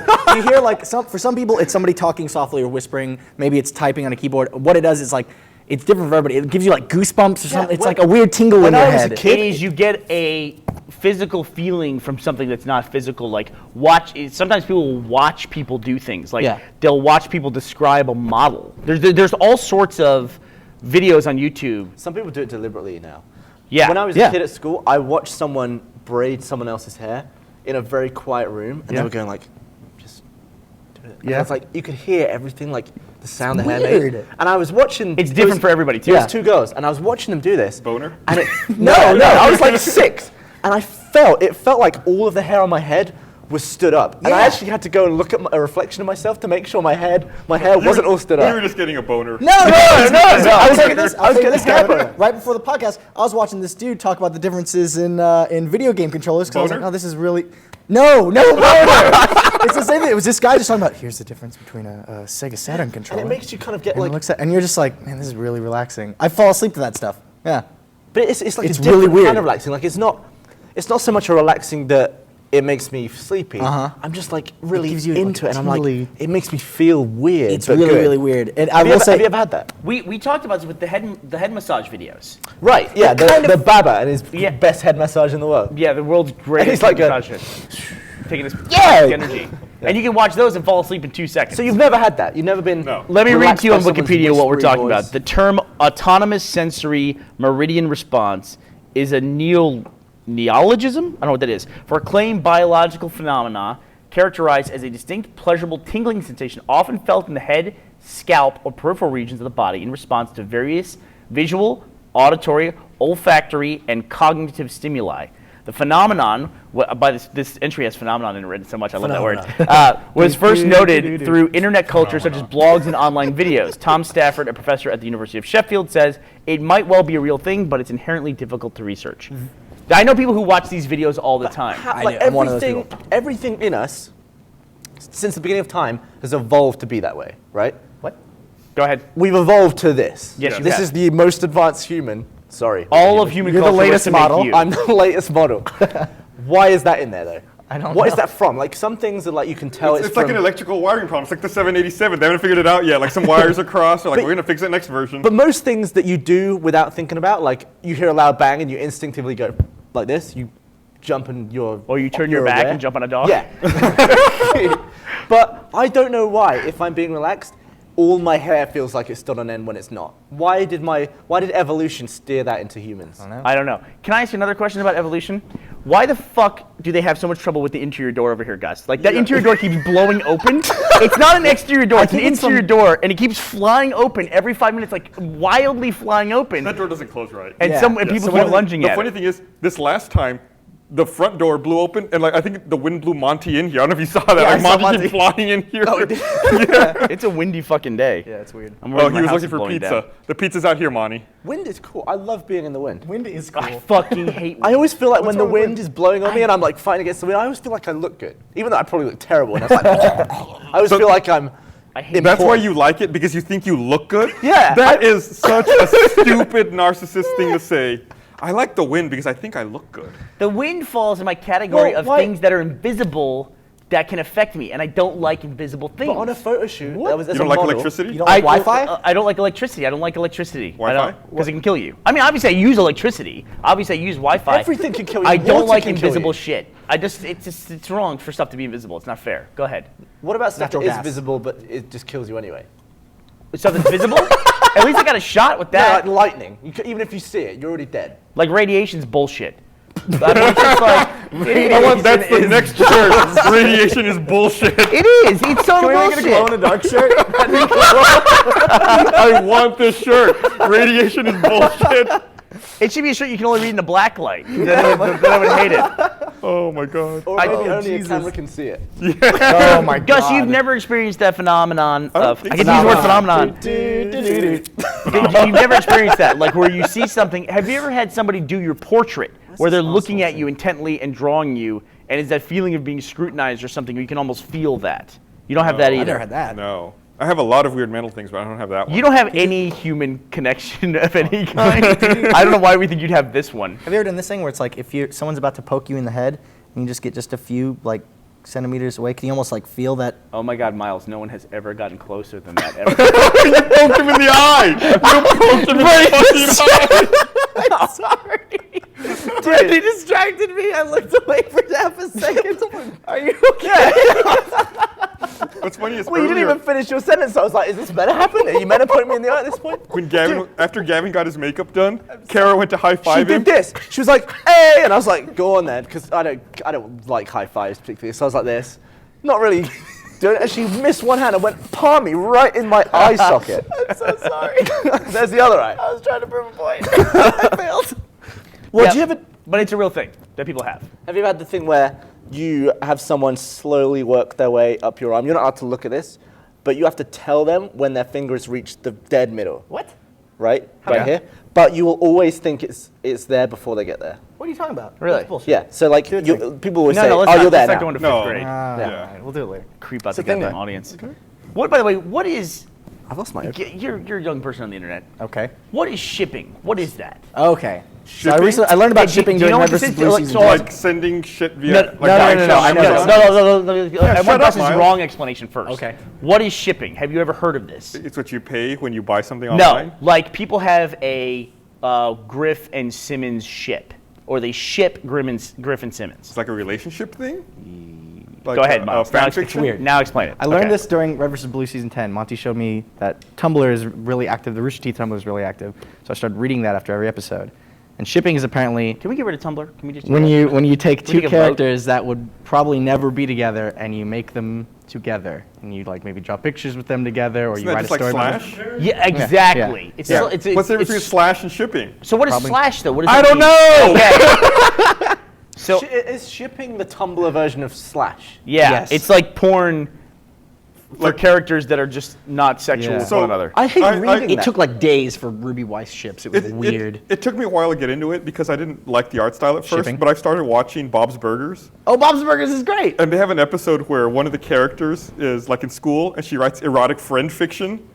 It's like she writes erotic fiction about her friends. Is it the nerdy daughter? Yeah. I can't think of her name right now. Tina. But is it really graphic all the time? Like, she used her thumb to.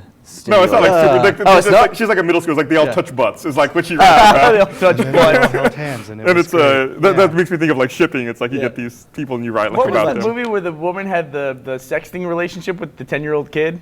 Was it I Heart Huckabees? No, Jimmy it Savile? was no, it was. Is that poop back and forth? Back That and forth. was you, yourself, and everyone you know, or something Is like that that. this? Yeah. I think that's what the movie's called. It was really funny. She was, you Until know, we'll it was- poop back and forth. the forever. poop goes back and forth because they would put their, I just know that card from Cards Against Humanity. It was a 10-year-old sexting, so he didn't know what to write. So he said, "We'll put our butts together and we'll poop back and forth." So they're just crapping into each other's asshole. And she fell in love with him. She fell in love with the 10-year-old. It's really You had ridiculous. me, you, and everyone we know. That's what it's called, I think.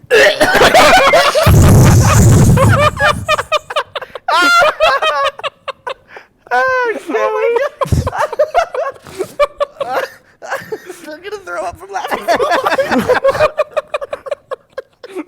Oh my god.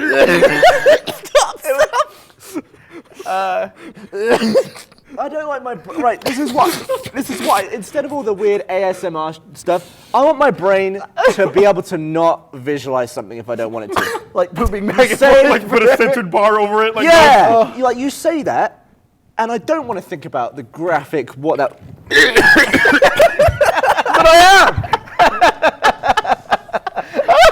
Have you ever actually thrown up from a thought? Yeah. Yeah. I've thrown What up was from the thought? Wait, what was the If you thought? type poop back, Google completes and forth. back and forth. What is it from? Poop back and forth forever. Can we see that scene? Yeah, me, you, and everyone you know. Me We know. and everyone we know. Please pull that scene up. All right, we I can don't show want to. I don't want to play it for everyone. It's like a 3-minute long. Well, yeah, we'll put it in the link up. Okay, We'll put the link okay. up. It'll be in the link up. I need to watch that. And as soon anyone as who's it's over. watching the live stream can just load it up right Yeah, now. you can look it up. Well, we'll be here when you get back. God, I think it was Jason who first showed me that clip. Like, God, back at the Butte office. Oh my God, the goddamn internet's going nuts with the shipping discussion. Okay, just shut the fuck up. Someone's please. calling you Gaggin. Go back. Gaggin is back in town. I love that guy. So hey, okay, so I want to talk about a couple more things. Let me pull up my list here of stuff that I want to talk Oh, about. we were talking about the Oscars. Too, Okay, man. so let's continue talking about the Oscars. So, what did you think of Seth MacFarlane hosting? Dude, the motherfucker had a 17-minute monologue, dude. That's too goddamn long. He really Yeah, likes they went- himself. That's too long They for went till 11 p.m. Dude, And it they was were a cutting- 17-minute opening monologue. It's Yeah, but almost it's an the length annual of a event. 30-minute TV show. It is. It was Yeah. almost 22 minutes. Yeah, but it happens once a year. No, but like but other nobody goes people's that long. speeches get cut off. Like this is an award show for people who did shit, and their speeches get cut off because this motherfucker has 17 minutes at the top of the Inherently, show. Loves the sound He of his should own come voice. out and say, "You're here for the awards. Let's go." Here we go. Bam. Number one. Let's do it. Here's Adele. Fucking let her sing. You know? Did she Guy sing? Yeah. Fawkes. Yeah, she was fucking awesome. Did you sing dude. Skyfall? I thought she was a little subdued. I felt like the Goldfinger woman. She was like mixed- way over the top. It Oh, was yeah, she was awesome. crazy. She was Goldfinger awesome. woman, Tina Turner. What are you talking No. about? No, like the woman who sang the Oh, Gold. Shirley Bassey. Yeah. Oh, I thought you said Goldknife. Oh, I don't know who it is. So you know who that singer is? Shirley She's Bassey famous? sung Goldfinger. Tina Turner sung Goldeneye. Right. That woman singing last night, was she black? I didn't think so. I couldn't. Who, Adele? No. No, not Shirley Bassey. Bassey. Shirley Bassey is black. She is. Yeah. It's like sometimes she's She's seen been black. black for like 70 years. She's been black for 70 years. I assume she's what? in her 70s. She's not going back now. I was gonna say. No, but there was a weird sound mix on Adele. Adele was too low. Yeah, she was way too quiet. The instrumentation was way above her. It really And was. so it seemed like she didn't have any energy as a result. It's funny because we were talking about Adele and we were talking about like it's easy to draw parallels between Adele and Amy Winehouse because wasn't Amy Winehouse gonna sing a Bond theme Oh, I song? don't know. Was she? That seemed like a great choice to me. You know what I mean? I love Amy Winehouse. I know you don't, Gavin. Because Nah, I didn't like it. Didn't like her voice. God, I thought I she was actually- incredible. When I first heard her perform, she did a cover of Beat It by Michael Jackson. Right. And I thought they'd let some special needs girl come up and sing. She was singing in a really sort of like slurry way. I was like, Well, go figure. Is she Yeah. all right? Yeah. But then it was weird because we were drawing parallels between Adele and Amy Winehouse. And then I couldn't, honestly, I gotta say, I couldn't help but draw parallels between Amy Winehouse and seeing Kristen Stewart last night. What the fuck was up with Kristen Stewart? Yeah, she was like all bruised and limping. Her leg was bouncing. Like she was literally like her leg was just twitching the So then entire she like time. hopped off stage. She did? Yeah, like when she would like moved aside for the people to come up and get the award, she literally like jumped off to the side. I gotta say, I really feel for people who get to like a certain level where nobody has that ability kind of to like take them aside and go, hey, slow the fuck down. You know what I mean? Just take it fucking easy, you know? You wonder how much of that is a result of like the loss of a private life and like being under such scrutiny. Well, and also it's like if you want to at that level, you can surround yourself with people who just tell you everything is fine and just keep Lindsay going. Lohan? Yeah, right. I mean, it's like, and you see people like that. It's like Britney Spears seemed to have recovered nicely. She went through a fucking weird ass period. God, I love that picture of her bald with the umbrella. Oh, Making she the face. was attacking the car with the umbrella. Yeah. Yeah, that was fucked up. That was really fucked up. But Kristen Stewart was like, it's like I'm looking at it thinking I'm legitimately worried about this person there because like her How leg. old is she? I don't know, She's probably like- 23, 24. Yeah, like 22, 23, something like that too, Yeah. I bet. Weird. I met her once. She was hot. Yeah. Yeah. In what? Yeah, I worked on Snow White and Oh. the Huntsman. She was walking around.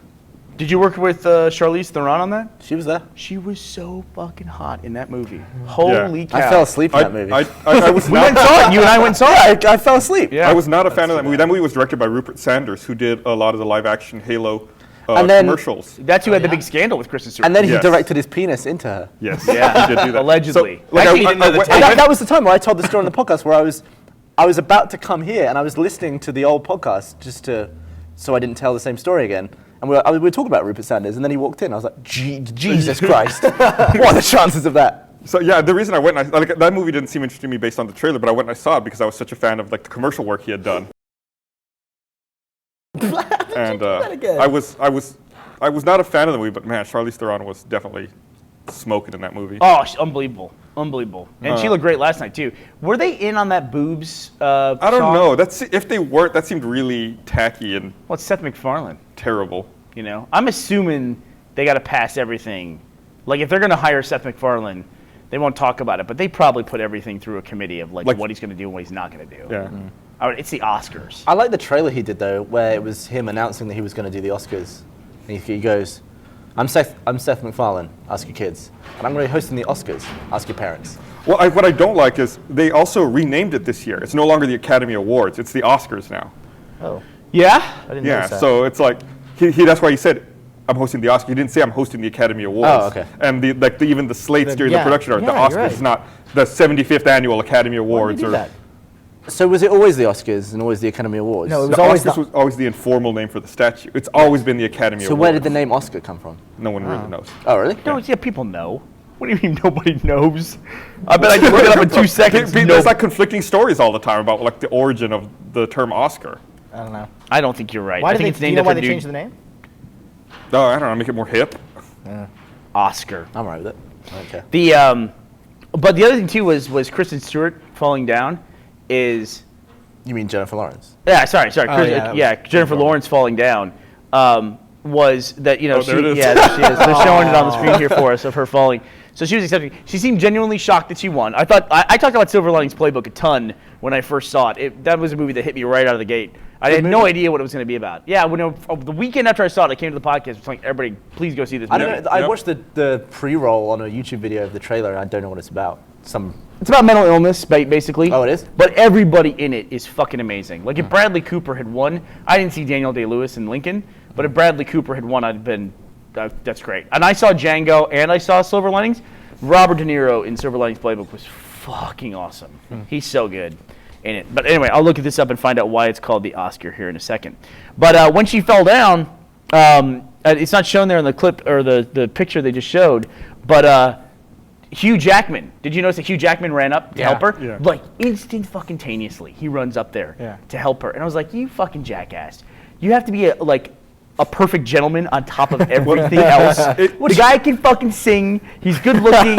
He can act. He's Wolverine, and then he's a perfect gentleman. And then the weird thing about that was, like, from the TV angle, you can see Hugh Jackman going up to help her. There's a reverse angle from the stage perspective, where Bradley Cooper's right next to Hugh Jackman, also going to help her, but you can't see him at all in the TV broadcast. Oh, really? Yeah. I always was under the impression that when a girl falls, you shouldn't help her up. You're an asshole. Because you shouldn't help her Let her up. fend for herself like a turtle. But when you draw attention to it, you might embarrass her. That's why you should She's on the ground already. Yeah, but if you rush over to her like, oh my God, are you okay? And everyone's like, ooh, big scene. It's easy just to pretend you didn't see it. Here's the only instance where I could see where you wouldn't want to picture it. If you notice that somebody's like crying, or trying not to cry in a public space, I would not go towards that person. Listen, here's the rule on that. Ask somebody once, are you okay? And then they'll tell you if they need help or whatever, and they'll say no. The last thing you want to do is sit there with them and go, are you okay? Are you sure you're okay? Are you okay? Are you okay? That drives me fucking insane. But Or this is watch my them fall and just turn your back. This is my issue. Actually, with guys, you should step on their hand just so they're Let comfortable. Gavin talk. Let Gavin talk. This is my issue with it. She tripped. Yeah. She can get up. She's not gonna be like sprawled across the steps. She is fine. She's a human woman who can stand up again You after don't she's know tripped. about those dresses, though, about how heavy it is and bulky. You don't know. She might not be able to get up. Well, Gavin, so we've discovered now like the 1200th thing that you have different from Hugh Jackman, apparently, is now this as well. What a surprise. And let me tell you something.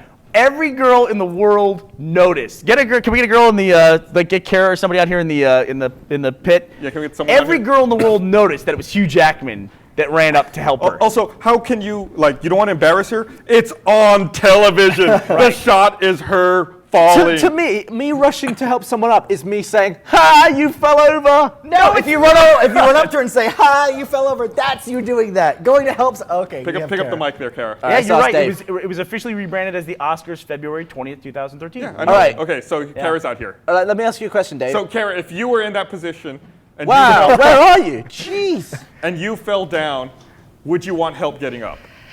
No. Oh! But what she did do was after she fell, she was like, I'm just going to hold the position. She didn't get right back up.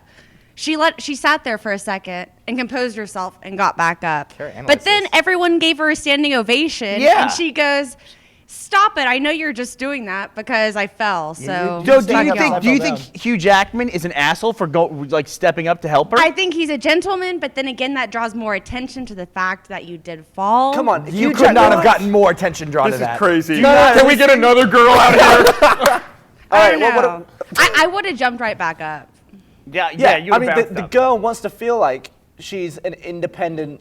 She doesn't need a man to help her up. You might as well open a jar on the way to her and then give her that as well. Oh, No. shut up, Gavin. The Hugh Jackman saw it as an opportunity. I'm gonna look fantastic. No, it was While like I'm doing it. he was sitting right there. I'm sure if a dude fell over, he would have gotten up as well and been like, "Are you okay? I Need agree. help up?" He just wanted to be the hero in that sense. He was being Really? a nice guy. It could have been column A, column B. This might be the first time Dave has agreed with me about anything ever. Yeah, put on a good public face. Fucking Dave. screw it. All right, get the hell out of here. Here's the two takeaways that I would take away from that situation.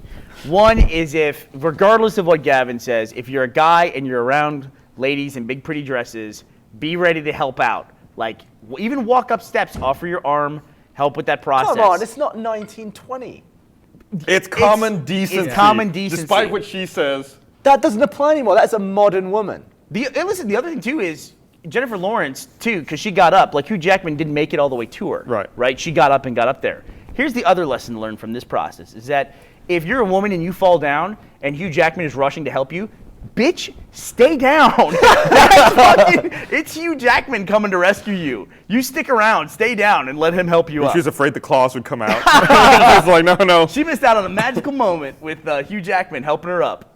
She should have stayed down. That's my personal opinion. Is she dating anybody? I don't know. Jennifer Lawrence? I feel like that's information I should know.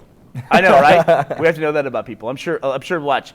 Let's look up Jennifer Lawrence on Google and see what it auto-completes for. Well, his claws always CG. I Or don't does know. he actually No. have in some physical? scenes he had actual. He had like things he held in his hands. Okay. That like poke through, like this. Did the finger slats. It's What are the a- grooves between your fingers called? Is there a name for those? What? Fringles. Fringles. Your Fringles. Hugh Jackman has the record, in my opinion, for the best cameo of all time. And that is in X-Men First Class. That was pretty cool. He has one line, and it's fantastic. His line's fuck off, right? Yeah. or yeah, I think it is. So let's look up Jennifer Lawrence. Um, Okay, Yeah, we gotta- autocomplete for Jennifer. Oh, this is fucking ridiculous.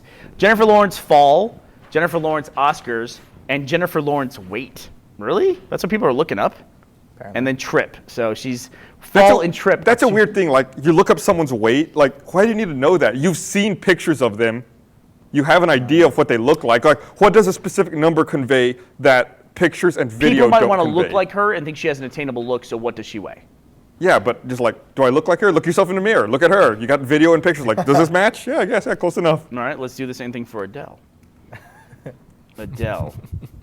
That's all song titles. Twitter says Skyfall, Jennifer Baby. Lawrence just broke up. What? just Jennifer broke Lawrence up? just broke up. Oh, everybody's got a chance. And now look. Maybe Hugh Jackman was making a play. Although is Hugh Jackman married? I thought Yeah, he he's was gay. married. All right, we're in a Oh, gossip. is? We're in a I heard gossipy Ryan thing here. Gosling was gay the other day. Is that true? That can't be true. I don't know. Let's hope so. I know, right? Give us a chance. Yeah, He didn't have a date at the Oscars. What is that? That doesn't mean anything. So we got to talk about the PS4. Let's get away from this gossipy. All right, but Argo won. What do you think about Argo winning? Do you care? Love Argo. Great movie. Haven't Well, seen it I yet. have to go see it. I haven't seen it. seen Fucking it. fantastic. I'll go. So was Les Mis not nominated for best song of any kind? They had one original song Yeah. in that production. I don't know. I know it was nominated at the Golden Globes. I don't know if it was nominated at the Academy Okay. Awards. I'm sorry, at the Oscars. At the Oscars, thank you. Oh, I got to look up. You talk about PS4. I'll look up why it's called the Oscars. So the PS4 was announced last week, but before we get into specifics about though? the announcement, yeah, it was. They had a fucking PS4 announcement. They said we are making it. Here are games running on the But PS4. they didn't fucking show They it. show it. You're right. They didn't show it. They didn't show a price controller. tag. But one of the things they showed was that share button on the controller. And someone pointed out to me that in podcast 74, we talk about how that should be a feature set in the next generation of consoles. Bernie's the one who starts the discussion. Bam! Got it. You've been Predictions nailing it recently. right And- here. What was the other And thing it was now? like August of 2010. I've even called myself, like people have been sending me the predictions that I made on old podcasts and how they've come true. I also predicted that we would see a major world event recorded on Russian dash cam. And that happened last month with the meteor. Then somebody pointed out to me that I was talking about Archer about a year and a half ago and saying, people keep telling me to watch Archer. I'm sure I'll watch it a year and a half from now or 2 years from now, and then start telling everyone else how good it is. And I did that last week.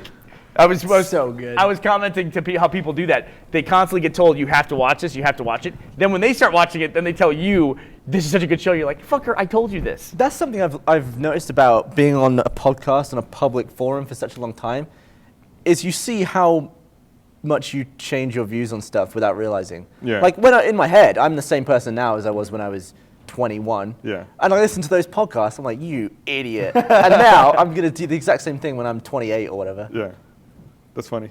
But Oscar is called the Oscar because apparently in 1931, Executive Director of the Academy, Margaret Herrick, looked at the statue and commented, that resembles my Uncle Oscar. So that's the entire reason that's called the That's Oscar. stupid. Sounds dumb. That is and so now stupid. they've renamed it, the entire award show. Yeah.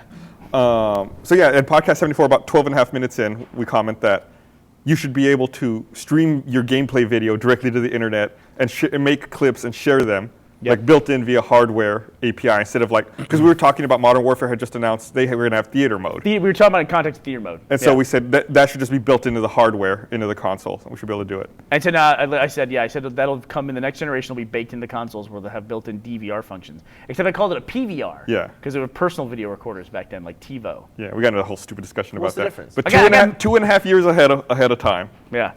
We fucking had it. Just wait until Left 4 Dead 3 when that special effect comes out. That was What would that be called? the mincer. The mincer? Like, no, it should be like the cloner, the starfish. No. Are we going with the one that silences you and then takes over? Yeah. The Paris. the choker. No. The choker. The gammy. The Divil Talk. The Gammy Devil Twalk. That will be what it's called. Yeah. Ship it. All right, so yeah, like PS4. ship it. Stop Not it, ship it. ship Stop it. So PS4. So they were very light on specifics. They said it Very. would come out this year. They didn't announce a price point. They didn't show the console, but they showed the controller and they showed some gameplay. So it was an interesting reveal. We all knew they were going to make a PS4. The coolest thing Yeah. that I saw from that announcement was Watch Dogs, which isn't even exclusive to PS4. Wow, Gus is pissed now. Yeah, Miles just left to go do something. Where are I you like going? he has the loudest Miles, shoes why are in you the world. going? It's like clop, clop, clop. He's got to go pee. He's See, 12 years why old. does he get to do that? I get to sit here suffer. Well, guess what? He's not going to be on the podcast next week. He's going to have a timeout now. Good. I mentioned, now that Miles is gone, we had a conversation yesterday where I said, if Miles looks any more like me, I'm going to fire him. Yeah. Yeah. I like how- Lock the door, please. I like how real it is, though, because there was a podcast we did once where we were sponsored by that tequila, and we all got a bit bevved up on tequila, and Michael was like, rah, rah, rah, and you're like, yeah, it's probably going to be a couple of months till you're back on the podcast, Michael. You've not shut up the whole podcast. And he was literally on 2 months later. So every comment you say is I keep a mental checklist. yeah. We have a theory that you punish people. Oh, yeah. You do. That you secretly will do things. I got demoted from the chair. It's not secret. Yeah, he will never sit in the chair again. Yeah, I'm not allowed in the big boy chair anymore. What, this chair? Yeah. Yeah. Yeah. Fucking blindsided me at the last minute. I'm trying to fucking get out of here. What happened? I'm trying to end the show. He's like, so let's talk about gun control right now. I was like, God damn it. Let's not get political here. Yeah. And then he hammered a hole in my desk. Yeah, then I went over to, Which got bigger today. yeah, I because was, you hit it. Yeah, I was like, I guess when you hammered it, it blew out. Like, it's like a bullet. The entry hole was much smaller than the exit hole on the underneath. So he hammers my desk, and the underneath of my desk exploded. So there's a tiny hole on top, but a massive hole underneath. And I was playing Trials Pig with Michael, and I got really annoyed. Whacked the desk, and it just all caved in. Now the hole is huge. Yeah, it's so I'm massive. thinking of turning my desk around so that I can put all the wires down through that hole. What's funny is he was telling me the other day, go behind the camera, you fucking jackass. Oh my God. Behind the camera. When it cuts to me, it's that camera. You go behind it. I was thinking, that's Yeah, the camera. you fucking stupid piece of shit. Plus, nobody can fucking hear you because you have your mic plugged in. Did the David headlights thing where he went back across the camera. He's like, oh. In my brain, I was like, oh, that's the camera nearest Burnie. That's Burnie's camera. So, I'm so sorry. We film with mirrors. That one bounces off of films. But ultraviolet doesn't penetrate. so Yeah. Gavin was telling me that he was thinking about turning his desk around to get rid of the hole. Yeah. And I said, that's a good idea, Gavin. unfortunately, I already hammered a giant hole in the other side of your desk as well. You just can't see it. And he got so paranoid. Like, he started picking all his shit up to see if there was one over there. I really wish I had the foresight to do that. I was lifting up my monitor and sliding everything out of the way, and you were like, you could have just looked under the desk to see if there's a hole. I was like, bollocks. See, we used to do that to Jeff's desk. We'd take a golf club and hammer holes in it. Yeah. And when we moved in here, he bought a really expensive desk. So now nobody feels like they can do that. He's got that white desk. Why do you hate desks? It's just funny. What? Because it's funny if you put a hole in somebody's desk because then they move their mouse and they have like a divot in their desk. Plus, also, those desks are super cheap. Like, those tops for my kid, it's like $15. Mm-hmm. It's like, oh, big fucking deal. Just unscrew it and put a new one on there. It's satisfying, though. Because when I first came for a long time to Rooster Teeth, we were working on episode 100, which was the final episode of season 5. And I guess it was the first time Ghost Church had been around in a long time. So for Ghost Church, you have to film Church bombing his head, and then move him out of the way and get a plate of the background so you can fade him so he looks transparent. And you picked up Church to move him out of the way, but you actually picked up the camera, and you bumped the camera, and you were like... So I ruined 2 shots at once. Yeah, so you have to do the whole thing again. Yep. And your reaction was this. You were like... and you batted a hole in the desk, and you're like... All right, let's do it again. The worst is one time when we were still working out of your old spare bedroom. This was like season 2. We were working on the shot, and like something fucked. I don't even remember what instigated this. Something fucked up. Bernie had the original Xbox controller in his hand, and he got so angry, Oh my God. he tore it in half. He was like, I snapped it in half, and I was like, holy shit. Because it was like the boat, it wasn't the S, it was the boat anchor, like the original Xbox controller. And he just smashed it in half with his bare hands. And then I just calmly go, hey, I need another controller. Like, there's something wrong with this one. This doesn't work anymore. I used to be angrier than No, that. but you were angry in tiny bursts. Yeah. For example, this is another time where I just arrived and I was like trying to get used to everything again. It was, we were going to start doing Relocated, the miniseries. Right. Between recreation and reconstruction. Uh-huh. And I guess I arrived at the exact time when a short was filmed in that back room. It was the one with the tip jar. So they'd been dragging the tables around and I guess didn't put it back very well. So you turned on the Xboxes and nothing worked and you were trying to show me something and you're like, well, what the? And you were trying to like figure out which one it is. And you were like rummaging around the back, like getting on your knees and getting all worked up. And I guess in the end you were like, nothing. And you just went, you kicked the thing and all the Xboxes went over and you were like, all right, let's figure this out. You were mad for about a second. Yeah, you just kicked it over. Matt, we had one production environment for probably 5 years. And it was just like, it was one set of Xboxes, they were all hooked up, and because we mainly worked on Rivers Blue. Now they're at everybody's desk, everybody has one. Yeah. But it was the one production environment. And in the downtown office, it was the back room, wasn't it? Yeah, and every time I would go to shoot, and anyone can back me up on this, that worked in the office, every time I go to shoot after any kind of extended period of time, and it was always bad whenever we had an interview, like a press interview, and they wanted to see how we did it, I'd go to set it up, and nothing would work. It would all be, the cords would literally be disconnected. And I would go, who disconnected all this stuff? And it was usually sometimes Matt, he'd go, oh, I was trying something. It's like, what the fuck does that mean? And so one time I came and it was disconnected, so I literally stopped what I was doing, I set down my controller, I went to Matt's desk, I dismantled his entire computer. I dismantled all the cords, I unplugged it, and I put it all in the closet. I packed everything away. Did you put it back in the box and take it to the office? Yeah, he had an empty desk. He had a completely empty desk when he came, and I said, I just was trying stuff. And so, good luck setting your shit up. Though, because I guess it's something to do with the Black Magic intensity card. But if you mess with that a little bit, sometimes it just won't work. Even if you take it all apart and put it together the same way. I've had what was that? We don't know. The wind blowing. Yeah. But I've had situations where I've just moved my computer around to the other side of my desk, and you've got to troubleshoot for half an hour, and it works again. But You know what I just realized? I can feel a breeze from behind me. yeah, this building's been shaking the entire time. I don't think this building's very stable. You might have to break your emergency box pretty soon. But that upsets everybody. Like, you were telling a story. Sorry, Lindsay, if you want to get in the pit, you might want to get in there now. What do we call that area? I like the The green screen. You were complaining about Lindsay, how she sits down at your desk and rearranges everything on your desktop. Well, no. Well, everything we customize to Lindsay after it's been used. Like But, just keystrokes and all I'm that. so lazy that I won't even customize my computer. Like, if there's a computer that I'm going to use just at work, I could, I guess, customize it so it really fits me. But Here she is.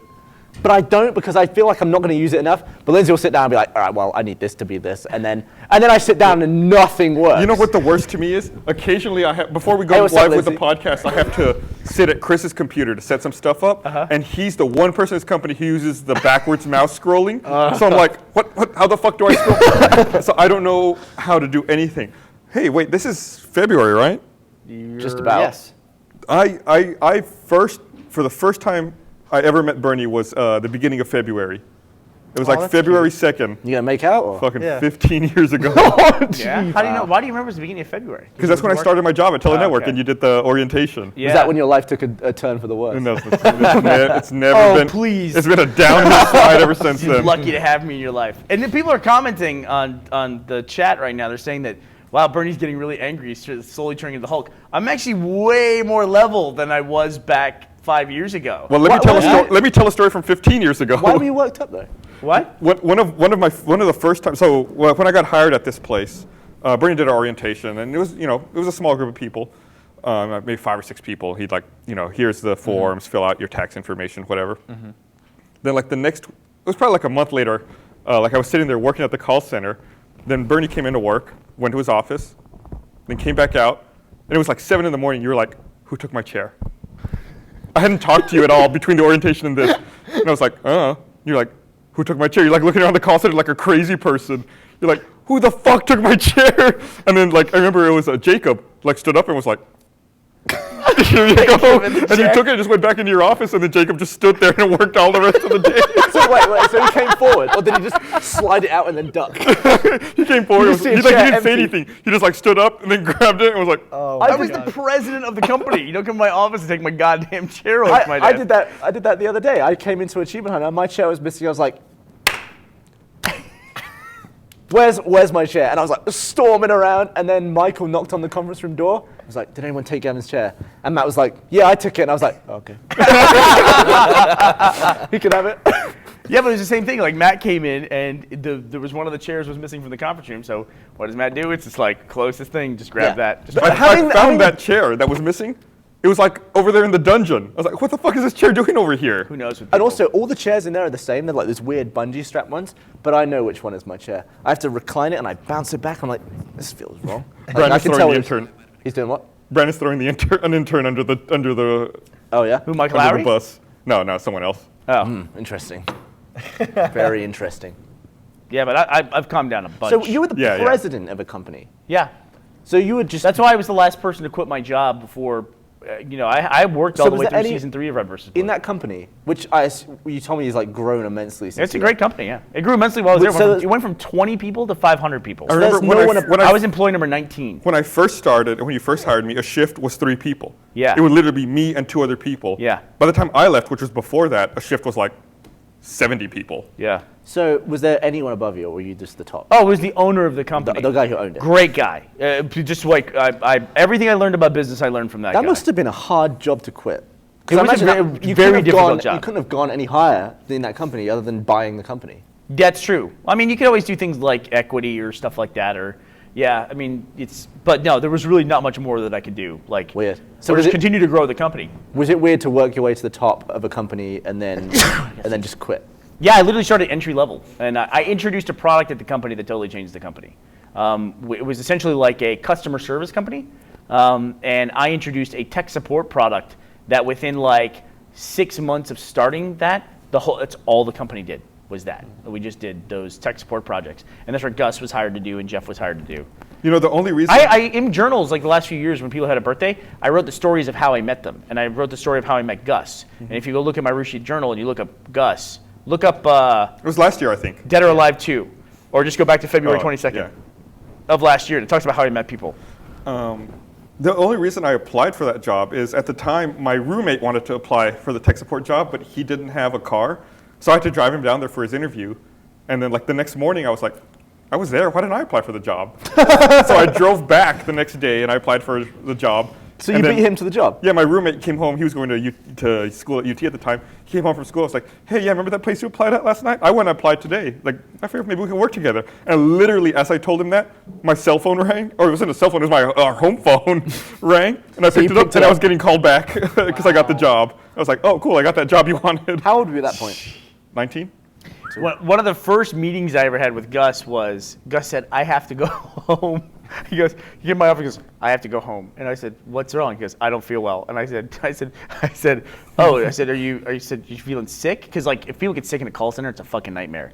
He goes, no, I was up all night playing Rainbow Six, and I don't have a chair in my room, so I had to sit on the cement floor, and I have a huge hemorrhoid because we were talking about this like 2 weeks ago. This was a little further down. This wasn't one of our first conversations. I was actually up playing Rainbow Six with you all night. It stays in my mind though. The hemorrhoid. I was like, go ahead, go home. Just I don't want to know. So he was like, you idiot, but you were playing with him. Yeah. Well, he was like probing. Like I don't know if he thought I was lying or something. I was like Probing?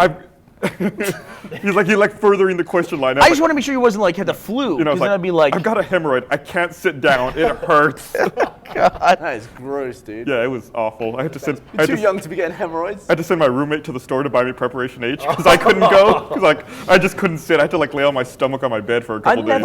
I never understood that joke in Goldmember until I came here, and I realized that Preparation H was asshole cream. Yeah. They're like, preparations A through G were a complete failure, so let's start Preparation H. Was this the same roommate that you took the job from? No. Roommate. This was Frank, who we've used for a few shoots. Okay. How old was I when I was president of the company? I was 26 That's or ridiculous. 27. I started working there when I was 19. I worked there 13 years. Maybe you screwed up by leaving. You could have been Steve Jobs by now. What's that?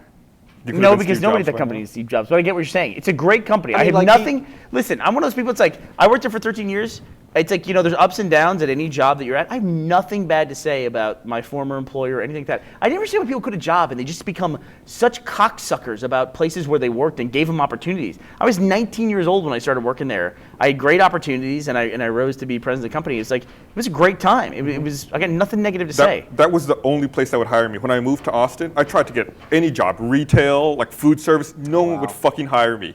But I got a call back to work there at the call center. Wow. And it was a small company back then. Like I got in right before the huge phenomenal growth. Mm-hmm. It's weird that the internet would be a different place if that group of people didn't happen. Yeah. Actually people I think people listening to podcasts could get a job there because they do so much telecommuting. Like they deliver calls to people's homes. That's a big product now. It's so weird to think that you can trace it so far back. Like, if you didn't screw over your friend and go and get that job, I didn't screw him over. I had a better resume. but I wouldn't be here. Yeah. Yeah, that's I weird. would be in England. It's weird. Yeah, I only think about it in the frame of me. Yeah. I don't think about it really in the frame weird. of other people. Yeah, the weird thing is too is we don't talk about you and me and Jeff had a big falling out at the end of Drunk Gamers, and them like. Have you ever talked about it on the podcast? I don't think We so. never talked about it publicly at all. I don't think. Yeah, and like Drunk Gamers didn't end really well. It ended kind of dramatically. Oh, really? And then we just kind of like mended fences and started Rooster Teeth after that. Yeah. But it wasn't any problem between the three of us. It was like these ancillary people we were working with who like. Let me guess, Gus was created trying issues. something and didn't go to plan. I got a little frustrated by the business model of Drunk Gamers, and we were spending a lot of time on it. You know what I mean? It was just like, I got other things to do if we're not going to like build a legitimate thing. And then like, there was one guy in particular who pissed me off because he kept taking my stories and getting stuff for it, like getting stuff from companies. And like, then we found out that he was like sending them like stories that I wrote, everybody wrote, but I found my stories. Like he wouldn't send his own stories. He'd send stuff that Gus did and Jeff did and I did. To like, as an example of how it's great like we are. creative theft. Yeah, and then, It's the worst kind. but then he wouldn't do anything with the merchandise they But got. yeah, then he did it in exchange for like promising to talk about the stuff, and then he wouldn't write about the stuff. Oh, so then that would. So then they would emailed all of trust us and you were like, less. "Hey, when's that story going to go up about whatever product?" I'm like, "What the fuck are you talking about?" And then they wouldn't deal with you again, probably because Right. And the reason we found out about that is then the company would send us the chain of emails, and we're like, well, look at this fucking shit. You know what I mean? So, anyway, so that was that. Drunk Gamers ended like dramatically, like it was a meltdown. I'm glad you guys worked it out. And Yeah, no kidding, right? But then Red versus Blue started literally like 2 weeks after that. It wasn't that long. I think Yeah, it was like 'cause- 3 or 4 months. No, it was January '03 when Drunk Gamers went away. and Well, then and you'd already done RVB stuff in August 02, I think. Yeah, and then RVB officially launched in April. it had to be in the 6-month window, Yeah. between the trailer and Yeah, I the. think we got the email about the magazine insert like 2 weeks after. The only Drunk reason Gamers. Rooster Teeth exists, probably for the timing, a big part of the story of Rooster Teeth and Red vs. Blue is the time at which it came out. Because there was really nothing else. Like, we had to teach people what a web series was. Right. I'm not even sure anybody used the term web series before we put out Red vs. Blue. And in the first video, we called it a web series, of the popular web series Red vs. Blue. I remember at one point I was going to call, this is so dumb, I was going to call Red vs. Blue a sit.com. Like not a sitcom, but a sit.com. No, that's stupid. I was calling it a web series. And so part of the education of Red vs. Blue was saying, this is a video, and there's going to be another one next week. Remember how much we had to drill that into people's heads? You could come back on this day, and there will be something. Then there will be another one, and it's going to be a continuation of the story. It's not just a one-off video. Like, there was literally nothing we could point to. It's like this. Like, even Homestar Runner, which was really big at the time, they were just individual cartoons that were similar in theme. Even the bigger cartoons were just longer, like, one-off cartoons with common characters. And so when we were doing that, we had to publish that and put that out there. But the reason why we started doing it was because Computer Gaming World, CGW, this is so long ago, they had a CD that they mounted to the cover of the magazine, that people would take off for demos and shit like that. And they wanted to put the Apple Switch ad that I made with Gus on the cover of the magazine. And then I went back to Gus and said, well, Drunk Gamers is dead. Do you want to do this? He said, yeah, sure, why not? I said, well, I'm going to rebrand it as the Apple Switch ad as Red vs. Blue. Instead of telling people to go to Drunk Gamers, tell them to go to redvsblue.com and launch the show. And that was, in the magazine was the April edition, which is why Red vs. Blue started on April 1st, which is why our anniversary is that. What's funny to me is at the time, I could not grasp the fact that you could take this video and change the end slate that said drunkgamers.com to redvsblue.com. Like, it's like what limited knowledge I had at the time. I was like, but it already says drunkgamers.com. What are you going to do? It's like, you were like, I'm just going to change it. And I was like, what? How are you going to change it? Because it's like, well, this piece of paper is laminated. I can't write on it anymore.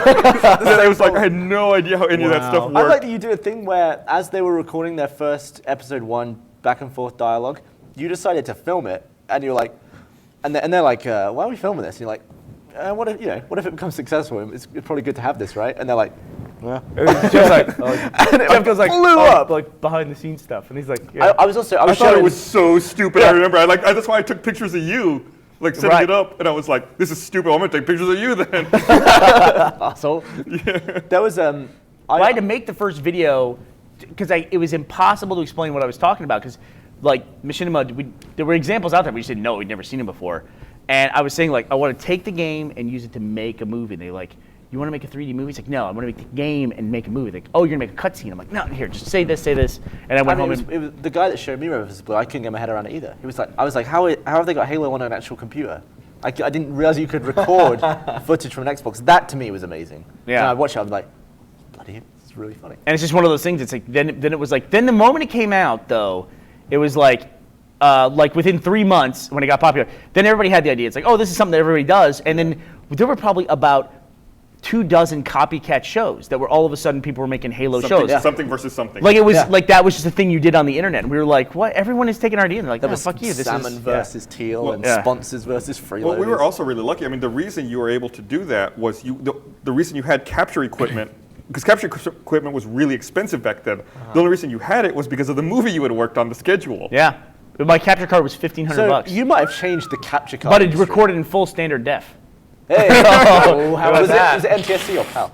It was NTSC. Yeah. So it's like, I mean, capture cards were fucking expensive as hell back then. Had a breakout box and all that. You invested in the movie you had made. I was showing Gus some stuff, because I was known, back before I worked here, I was kind of a real big fan, and I was always somehow first to do everything. Like, I'd be the first person to sponsor that season or the first person to pre-order a DVD. Because I was always on the damn website, I had nothing else to do.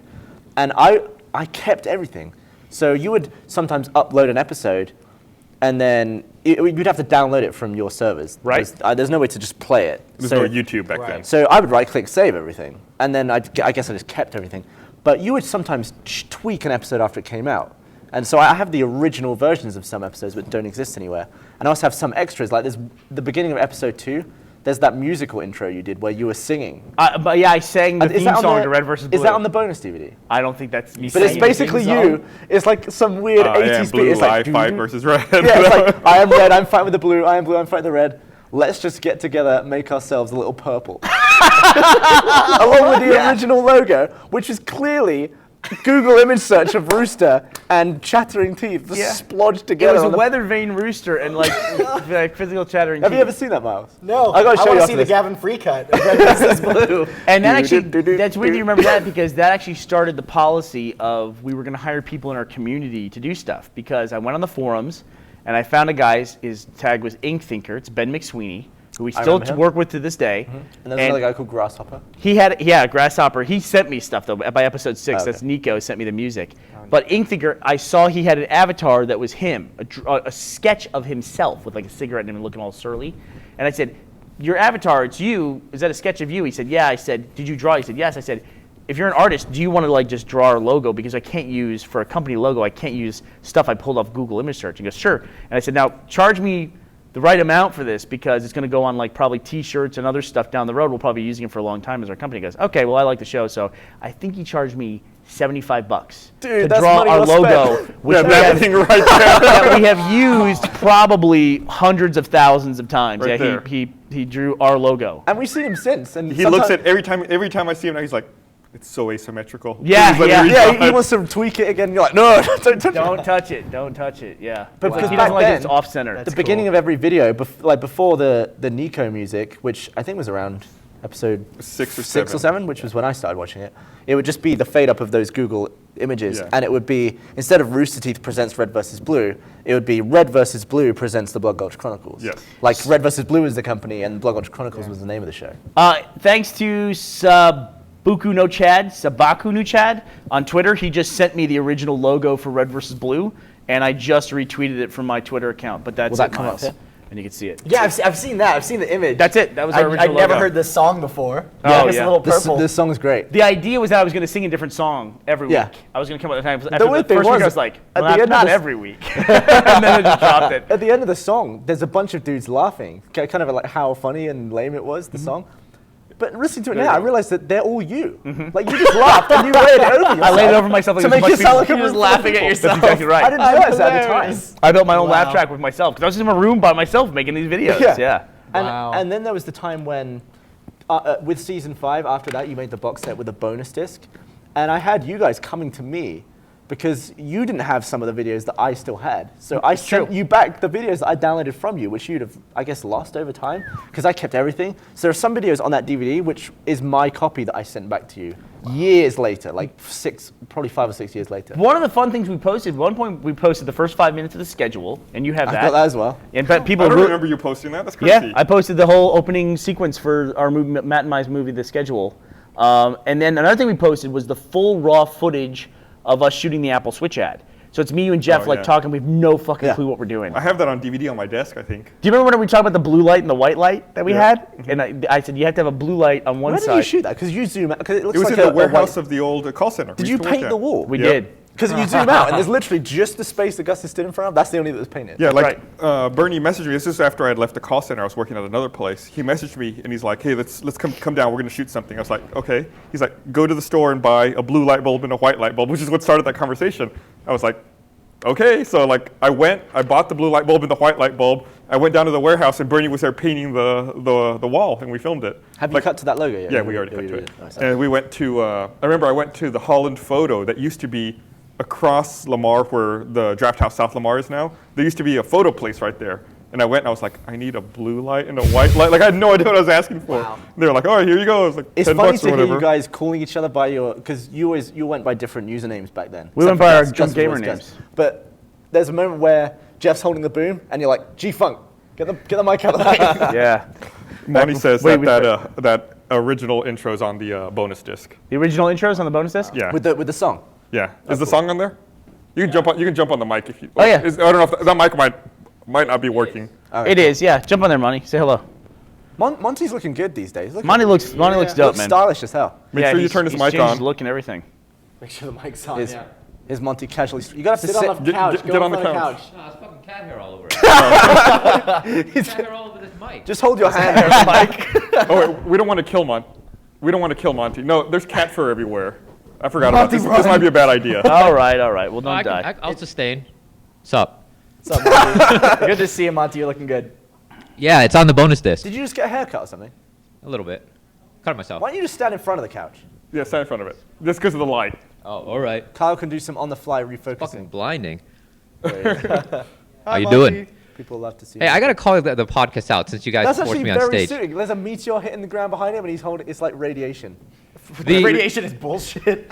You're going to call us out? Yeah, I don't know how many podcasts it was ago, but it was something about like showing stuff on screen that people don't want to see, right? Well, like dicks. I think it was that dude who eats like shit and Pooping back and forth forever. Oh yeah, okay. and like you already go into that sentence. So well, if you don't want to see, it, you should turn it off. It's like you gotta have your finger floating over the button before you show this stuff. Because you every time you get like spoiler alert, and then you show it like about a second after. Mid sentence, Gus is going like, well, if you don't want to see it, you should turn it off. Burnie shows Gavin something. He's like, bleh!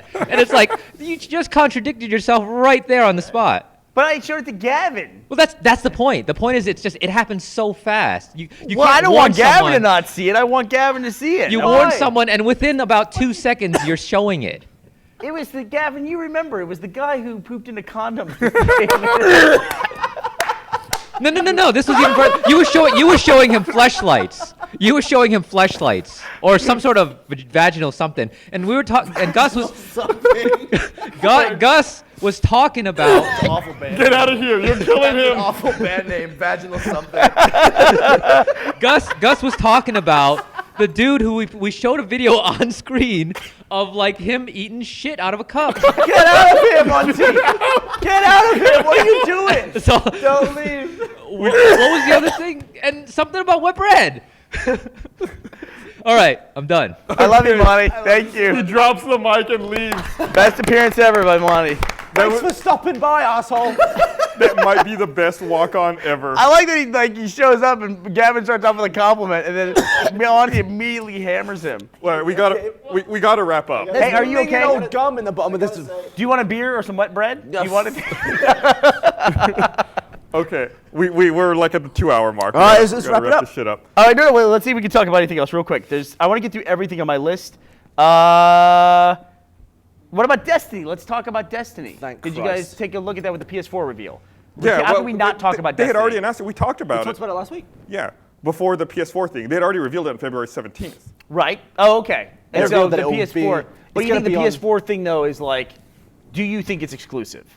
Well, it might be a timed exclusive thing. I don't think it'll be exclusive at all. don't I think think so? they're just waiting for other announcements of other platforms to talk about it. Well- Now, I don't know anything, but we'll wait and see. Like I didn't hear the word exclusive. Yeah, Did well, you? it's weird that a third-party developer and publisher would want to tie themselves into an exclusivity thing with one console. I don't think that anybody, especially what Bungie went through to become independent, I think they like being independent, and I can imagine that they would probably use that to the best of their advantage. I wouldn't be surprised if we saw the thing on Wii U. I don't know how they do it, but you know. Yeah, all they've announced so far is the Xbox platform, Xbox 360, PS3, and PS4. I'm still not going to get a PS4 because I don't like the controller. People are telling me it's already been confirmed for the 360. Yeah, So and the next one. they're saying that on Twitter. So Oh, who believe knows if that's true. buyer beware of information there. All right, what else you got on your list?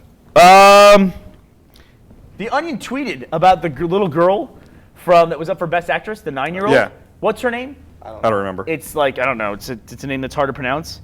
But let's say her name is like. I don't want anyone who's born in the 2000s to win an Oscar just yet. Look, here's the problem. So the Onion tweeted in the middle of it. Let's say her name is I don't know what the fuck her name is. Sarah. Let's say her name is Sarah, and they say, hey, nobody's really talking about it at the Oscars, but we all agree that Sarah's a real cunt, isn't she? And so people started blasting the Onion of like, unsubscribe. You guys call the 9-year-old the C word. You know, It's the Onion. Exactly. What is the most offensive thing you've seen the Onion do to date? God, I don't know. When Obama was running for president, they have a paper edition of The Onion, which is in some cities, and Austin is one of those cities.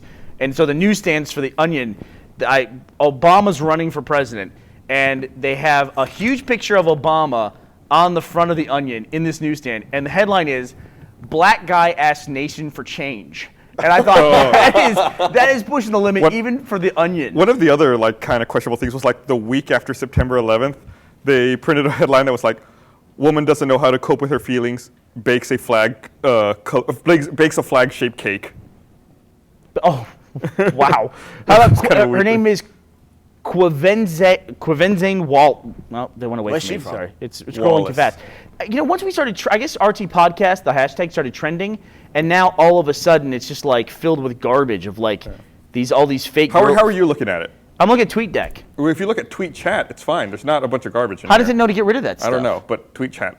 So yeah, so what they're saying is that she's 9 years old. Obviously, you can't say to a 9-year-old the C word or whatever. First of all, I don't think she reads the Onion's tweets. I don't think she does. So it's a bunch of people I getting think enraged about swearing it. is dying.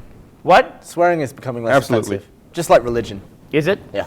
Religion is becoming less Like offensive. people are just less about stuff. Yeah, I don't know. People react negatively to but they're swearing, all I going to think. die, and then it'll be fine. Like But- our generation is good. Here's my thing: is that you can't say the C word about a 9-year-old, but you can give her an Oscar. I mean, it's like, doesn't the upside come with the downside in a You way? don't give her the Oscar like this. Here you go. No, I know they don't do that, Gavin. You don't do that directly, but you still you got that public eye. But I think the worst thing that happened to her, honestly, that night was the fact that she didn't win an Oscar. That's a hard thing for a 9-year-old. I mean, they put her on this global stage, and then it's like, Oh, and well, then- that is the most first world problem there can be. Wow, And my 9-year-old didn't win the Oscar. Well, when a newspaper wrote a negative thing about my daughter at the Oscars, I mean, it's Yeah. like that A could also joke be, newspaper. yeah, A fake newspaper, yeah. a fake newspaper, yeah. I mean, it's like, listen, and actually, The Onion, believe it or not, they deleted the tweet and then they issued an apology about it. Oh, bullshit. Serious? Yeah, they I found that surprising. That's worse. That means that makes the original worse. Well, if they also, just it, stuck like, with it it. sets a precedent where they can retract things. It's the internet. It's- Don't be a bitch. How do you? It's like seriously though. It is a very journalistic thing to make a retraction. How do you retract a joke? Yeah. It's like you made the joke. You can't say you didn't make the joke. You're Like, not- if you you're not figure out how to correct. retract a joke, get in a time machine, tell Gilbert Gottfried No a shit. few years ago how you can retract a joke. All right. There was he made a joke about I there's made a several jokes I had never about heard the tsunami. tsunami. Yeah, and then he lost his duck job or whatever that thing was. Speaking of Gilbert Gottfried, did you see him reading 50 Shades of Grey? It's great. No. I did not realize that guy was a comedian. I hadn't heard of him until I came here and I've seen him on roasts and stuff. But he's Iago from Aladdin. Yeah. And I can't, it's weird to hear him say such filth. Yeah. And I'm imagining him being a parrot on someone's shoulder. Imagine him reading the word clitoris. It's really weird. He was the parrot in Aladdin. yeah, That's that's what I just said. Yeah. Iago. Oh, okay. Sorry, Brandon was sorry. talking to me. Brandon was saying how he tweeted that September 11th joke like 2 weeks after September 11th. Good grief. Saying he wanted to I forget what the tweet was or what the joke was. It was something like he wanted to fly out of New York, but he couldn't catch a connecting flight from the Empire State Building. I also didn't realize that isn't his voice. He's Yeah. putting it on. He's forcing that voice in this squint. And the only footage I think that exists of his actual voice is from the Howard Stern show where I guess Gary was calling in to make sure he could come on at a certain time. And they recorded this just regular interaction with him, and it just sounds like a regular dude. And it's amazing that every single time he's in public, he goes, like does this Yeah. Iago. Well, yeah. All right, let's wrap up for right. reals. We're over 2 hours now. What? You're pointing at me. Oh, I was going to talk about the horse meat scandal. Do it next time. Do you care if there's horse meat and stuff? I only care if I don't know. If they're upfront with it, like, hey, this guy's horse meat in it. All right, cool. I totally agree with you. If it's like a hidden thing, then I'm kind of like, tell me what I'm eating. Yeah. They now have found horse meat in IKEA Swedish meatballs. I am not. What's wrong with That you? was I am great. not That was a specious. great product I to will begin eat every animal equally. Right. Good job. What about shitty little dogs? If you came across, what if there was a well-dressed, dapper, shitty little dog I don't like. I'm gonna go on on record. special? I don't like. You, it's okay. I don't like when people on Twitter call my dog shitty. So I'm like, my dog is better than you. My dog is awesome. You are a piece of shit. How many followers does your dog have? My dog doesn't have a Twitter account. Stupid. My dog is the best. All right. Well, anyway, we're gonna wrap Does it up upset here. you? Should I stop doing that? Because other people No, will. with you, it's okay. Other people pick it up though, and they do it. You know how it is. Yeah, fuck them. Like I said, my dog's better than them. What the fuck do I care? All right, we're wrapping up here. All right, I'm gonna Hey. click on the links from all these hot So, girls that are tweeting to us. thanks for right watching, now. everyone. Bye. Bye, Sorry about the gag everybody. again.